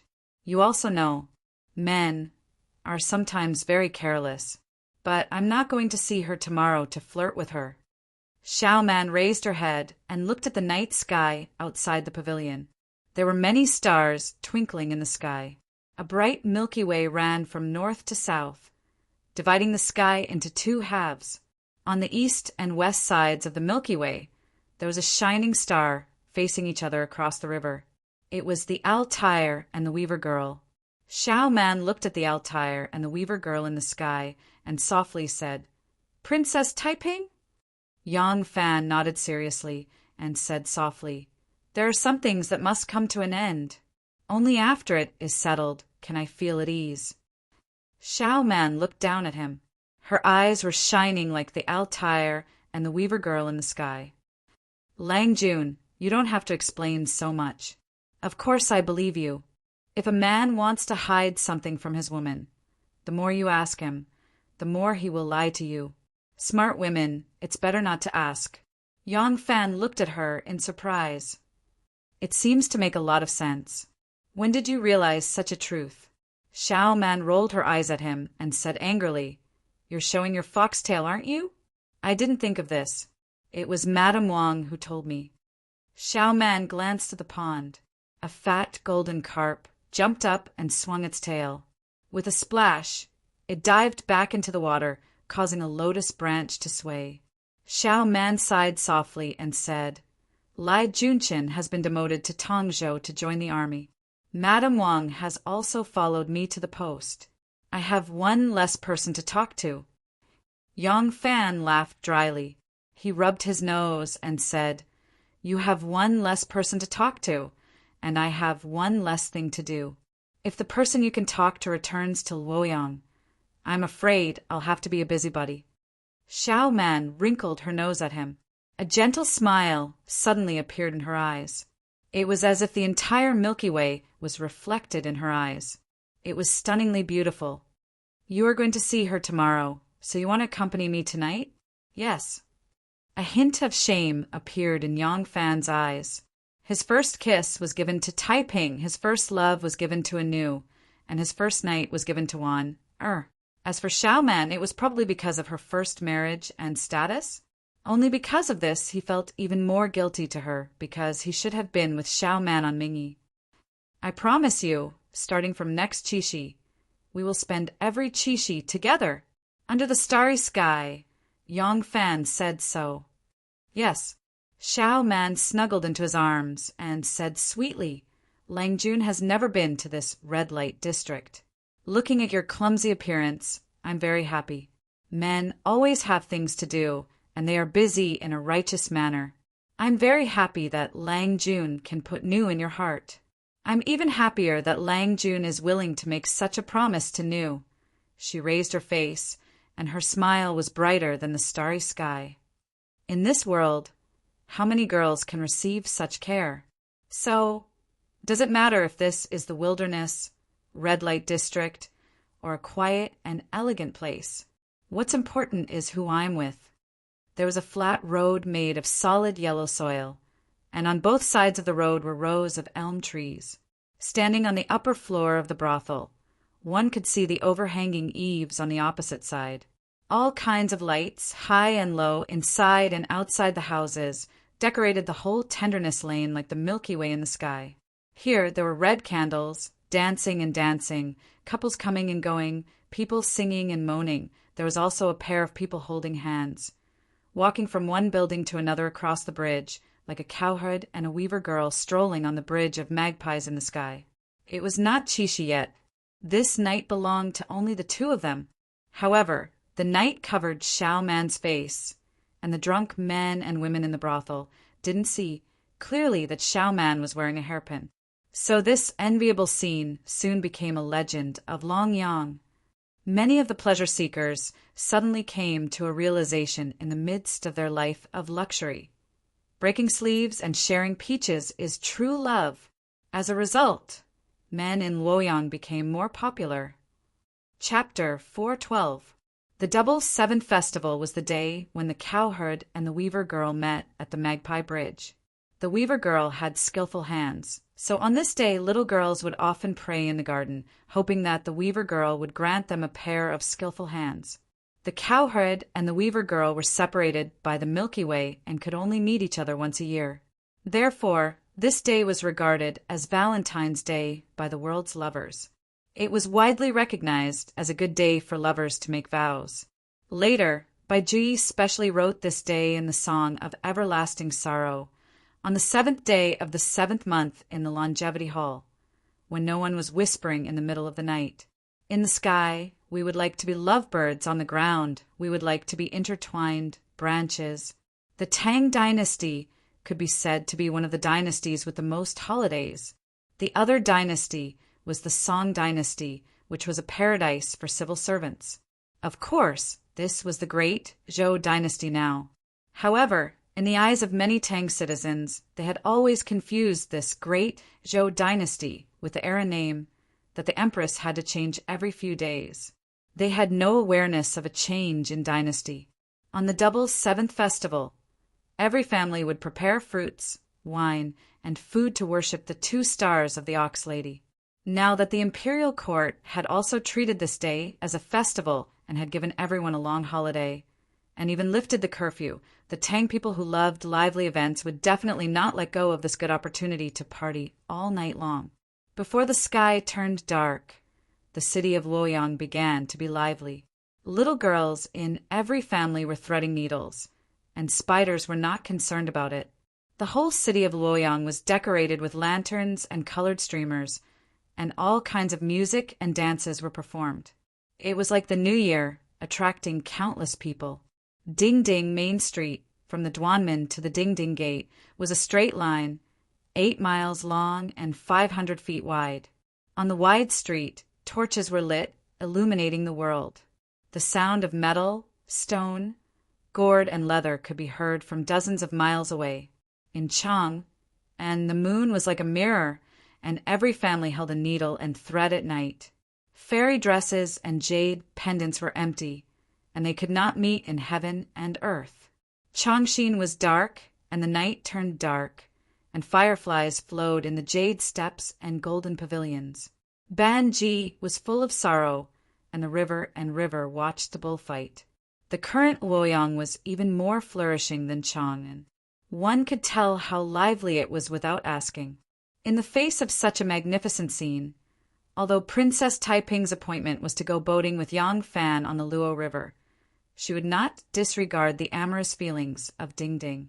Before going to the Tianjin Bridge to take the boat, they would have to stroll along the long street.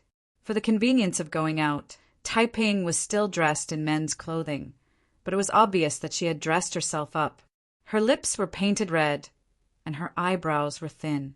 The usual tender and charming charm was not very obvious, but there was a kind of graceful feeling like water. When Yang Fan looked at her, he had the feeling that he was looking at one. Taiping's 8 extremely sturdy female sumo wrestlers had also changed into men's clothes, and were hiding in front of them on their left and right sides, quietly guarding them from several zhang away. Yang Fan and Princess Taiping walked side by side, strolling along the bustling Dingding Street. The street was bustling with noise and excitement, but the two of them walked very slowly and quietly. This was the first time the two of them had strolled along Dingding Street since they had met by chance on Shangyuanchang Street. Strolling along the streets, they could not help but recall the scene on top of the 100-foot lamp tree. It was like a dream from last night. The two of them could not help but feel a slight sense of loss. Perhaps it was a nostalgia for the passing of time. Princess Taiping looked at the sky, which was clear and bright. But because of the bustling street, looking at the sky full of stars, it seemed to be contaminated with a bit of happiness in the mortal world. Princess Taiping sighed softly. The cowherd and the weaver maid, separated by the Milky Way, meet once a year. It is really not easy. This sigh was also faint. It was not known whether she was sighing for the cowherd and the weaver maid, or for the difficulty of meeting with Yang Fan. Yang Fan also looked up at the sky and lightly said, "One day in heaven is 1 year on earth." In fact, the cowherd and the weaver maid meet every day. The mortals in the world judge others by themselves, and think that the immortals suffer like them. Princess Taiping was angry and amused at the same time. She gently turned the small golden fan in her hand and knocked on Yang Fan's shoulder. She softly said, "You spoil the fun." The 2 strong female sumo wrestlers nearby immediately turned their faces away and did not look at her. Yang Fan smiled and did not react to Princess Taiping's flirting. Princess Taiping's expression slightly darkened, and she sighed again. "Even if it is, as you said, the cowherd and the weaver maid meet every day, why do mortals in the world place their resentment, separation from love, and unattainable suffering on the immortals?" Yang Fan shrugged and said, "I am slow-witted and really do not know. Speaking of which, this Chishi Chiao Chiao is a special festival for girls, although many men join in the fun." Princess Taiping lightly tapped the small golden fan in her palm and said in a low voice, "A girls' festival? If it is because of girls, I think it is probably because in a girl's heart a good man is like the Altair star in the sky, which can only be found but not sought. It's hard to find a man I like even if I'm holding a lantern." In front of them, a few cute and adorable little girls, holding a few carp lanterns and orange lanterns, walked past them, as if to confirm Princess Taiping's sigh. But what entered their ears was the little girls' laughter, and they did not know the slightest bit of sadness. Yang Fan could not bear it any longer and coughed. "Your Highness, when are we going to go boating on the Luo River?" Princess Taiping rolled her eyes at him and said, "There is still a night's work. The night is long. Why are you in such a hurry?" Princess Taiping's beautiful eyes turned, and she suddenly smiled. "Could it be you like to go boating alone with me?" Yang Fan shivered and quickly laughed dryly. "In my opinion, let's go a little further and walk to the Ding-Ding Gate, and then walk back." Princess Taiping snorted and faintly said, "Those things in the palace. I am very annoyed. Can't you give in to me a little?" Yang Fan touched his nose and did not say anything. The two of them continued to walk forward, shoulder to shoulder, not saying a word. Their eyes slowly swept over the young boys and girls who were happily and gracefully floating past them. They did not even look at the bustling scene in the middle of the street. What is going on in front?" As Yang Fan and Princess Taiping were walking, they suddenly saw a crowd in front of them. Today there were all kinds of performances and acrobatics on the Ding-Ding Street, and it was not uncommon for people to gather in some places. But this place was the roadside, and it was impossible for people to not go to the center and perform by the roadside. Moreover, as they paid attention, they seemed to hear the sound of ducks and geese crying. Princess Taiping's thin eyebrows rose, and she lightly pointed the small golden fan in her hand forward. Immediately, four strong and round female sumo wrestlers walked forward, swinging their arms. The four women passed by, and the waves split apart, and a broad road was opened. Yang Fan and Princess Taiping then slowly walked in. The crowd of onlookers was forcibly pushed aside, and at first they were quite dissatisfied, but looking at the imposing manner of this group of people, they knew that they were either rich or noble families, so they did not dare to curse out loud. As soon as Yang Fan walked to the front, he exclaimed in surprise. He saw a big iron cage was placed on the ground in front of him. The cage was not placed directly on the ground. The bottom of the cage was covered with a thin iron plate, and underneath it was a pile of red-hot charcoal. There were a goose and a duck in the cage, and in the middle of the cage there was a copper basin. It was unknown what was in the basin, but under the light it did not look like clear water. The charcoal fire heated up the iron plate, and the goose and duck were in unbearable pain, so they dashed around in the cage, circling around the fire. Sometimes they were so thirsty that they would pounce on the copper basin to drink the juice. Yang Fan did not understand. He patted the shoulder of a nearby onlooker who was watching with great interest and asked, "Brother, what kind of show is this?" The man cast a glance at him and did not turn his head any more. He stared at the goose and duck in the cage with great interest and replied with a laugh, "The guests on the high platform are watching the show and the dance, and at the same time cooking delicious food. These big goose and fat duck were bought by them, and the copper basin in the cage is filled with seasoning. They said that when the goose and duck are roasted to death, they will be full of the seasoning, and their meat will be extremely delicious. Ha ha! This kind of eating method is really unheard of." What? When Yang Fan heard this, he could not help looking at Princess Taiping, and their eyes revealed a shocked expression.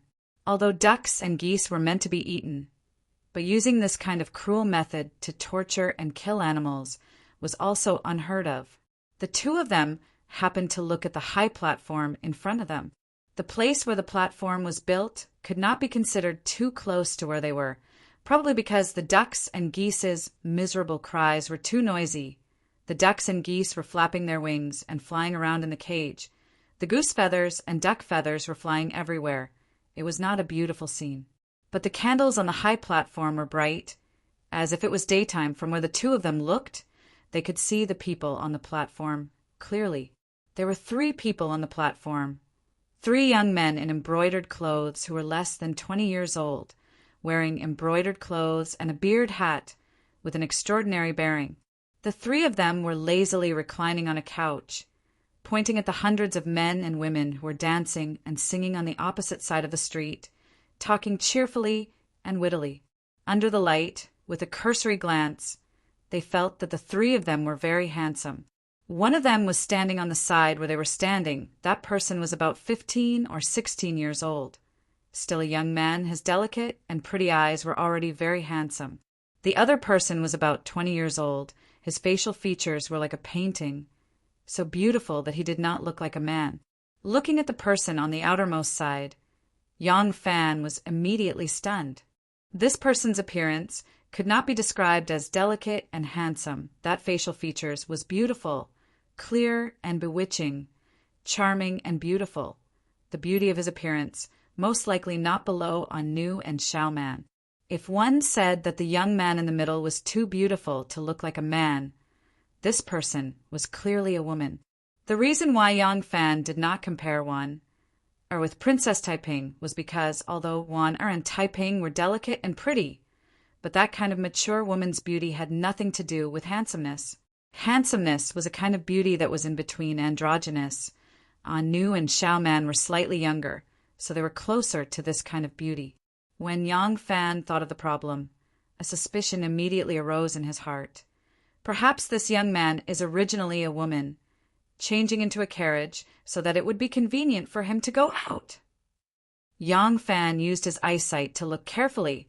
This person's facial features were exquisite. Her skin was fair, That kind of whiteness was the real whiteness. There was absolutely no powder applied, but the pink was bright and smooth like jade. That is a woman. Princess Taiping whispered in Yang Fan's ear. Seeing that he was still staring at the stage, a sudden jealousy arose in her heart. She could not help but stretched out her hand, gently pinched his waist, and angrily said, "Can't you take back your eyes?" Yang Fan took a deep breath, still staring at the beautiful woman on the stage, and said in a low voice, "No, that's a man."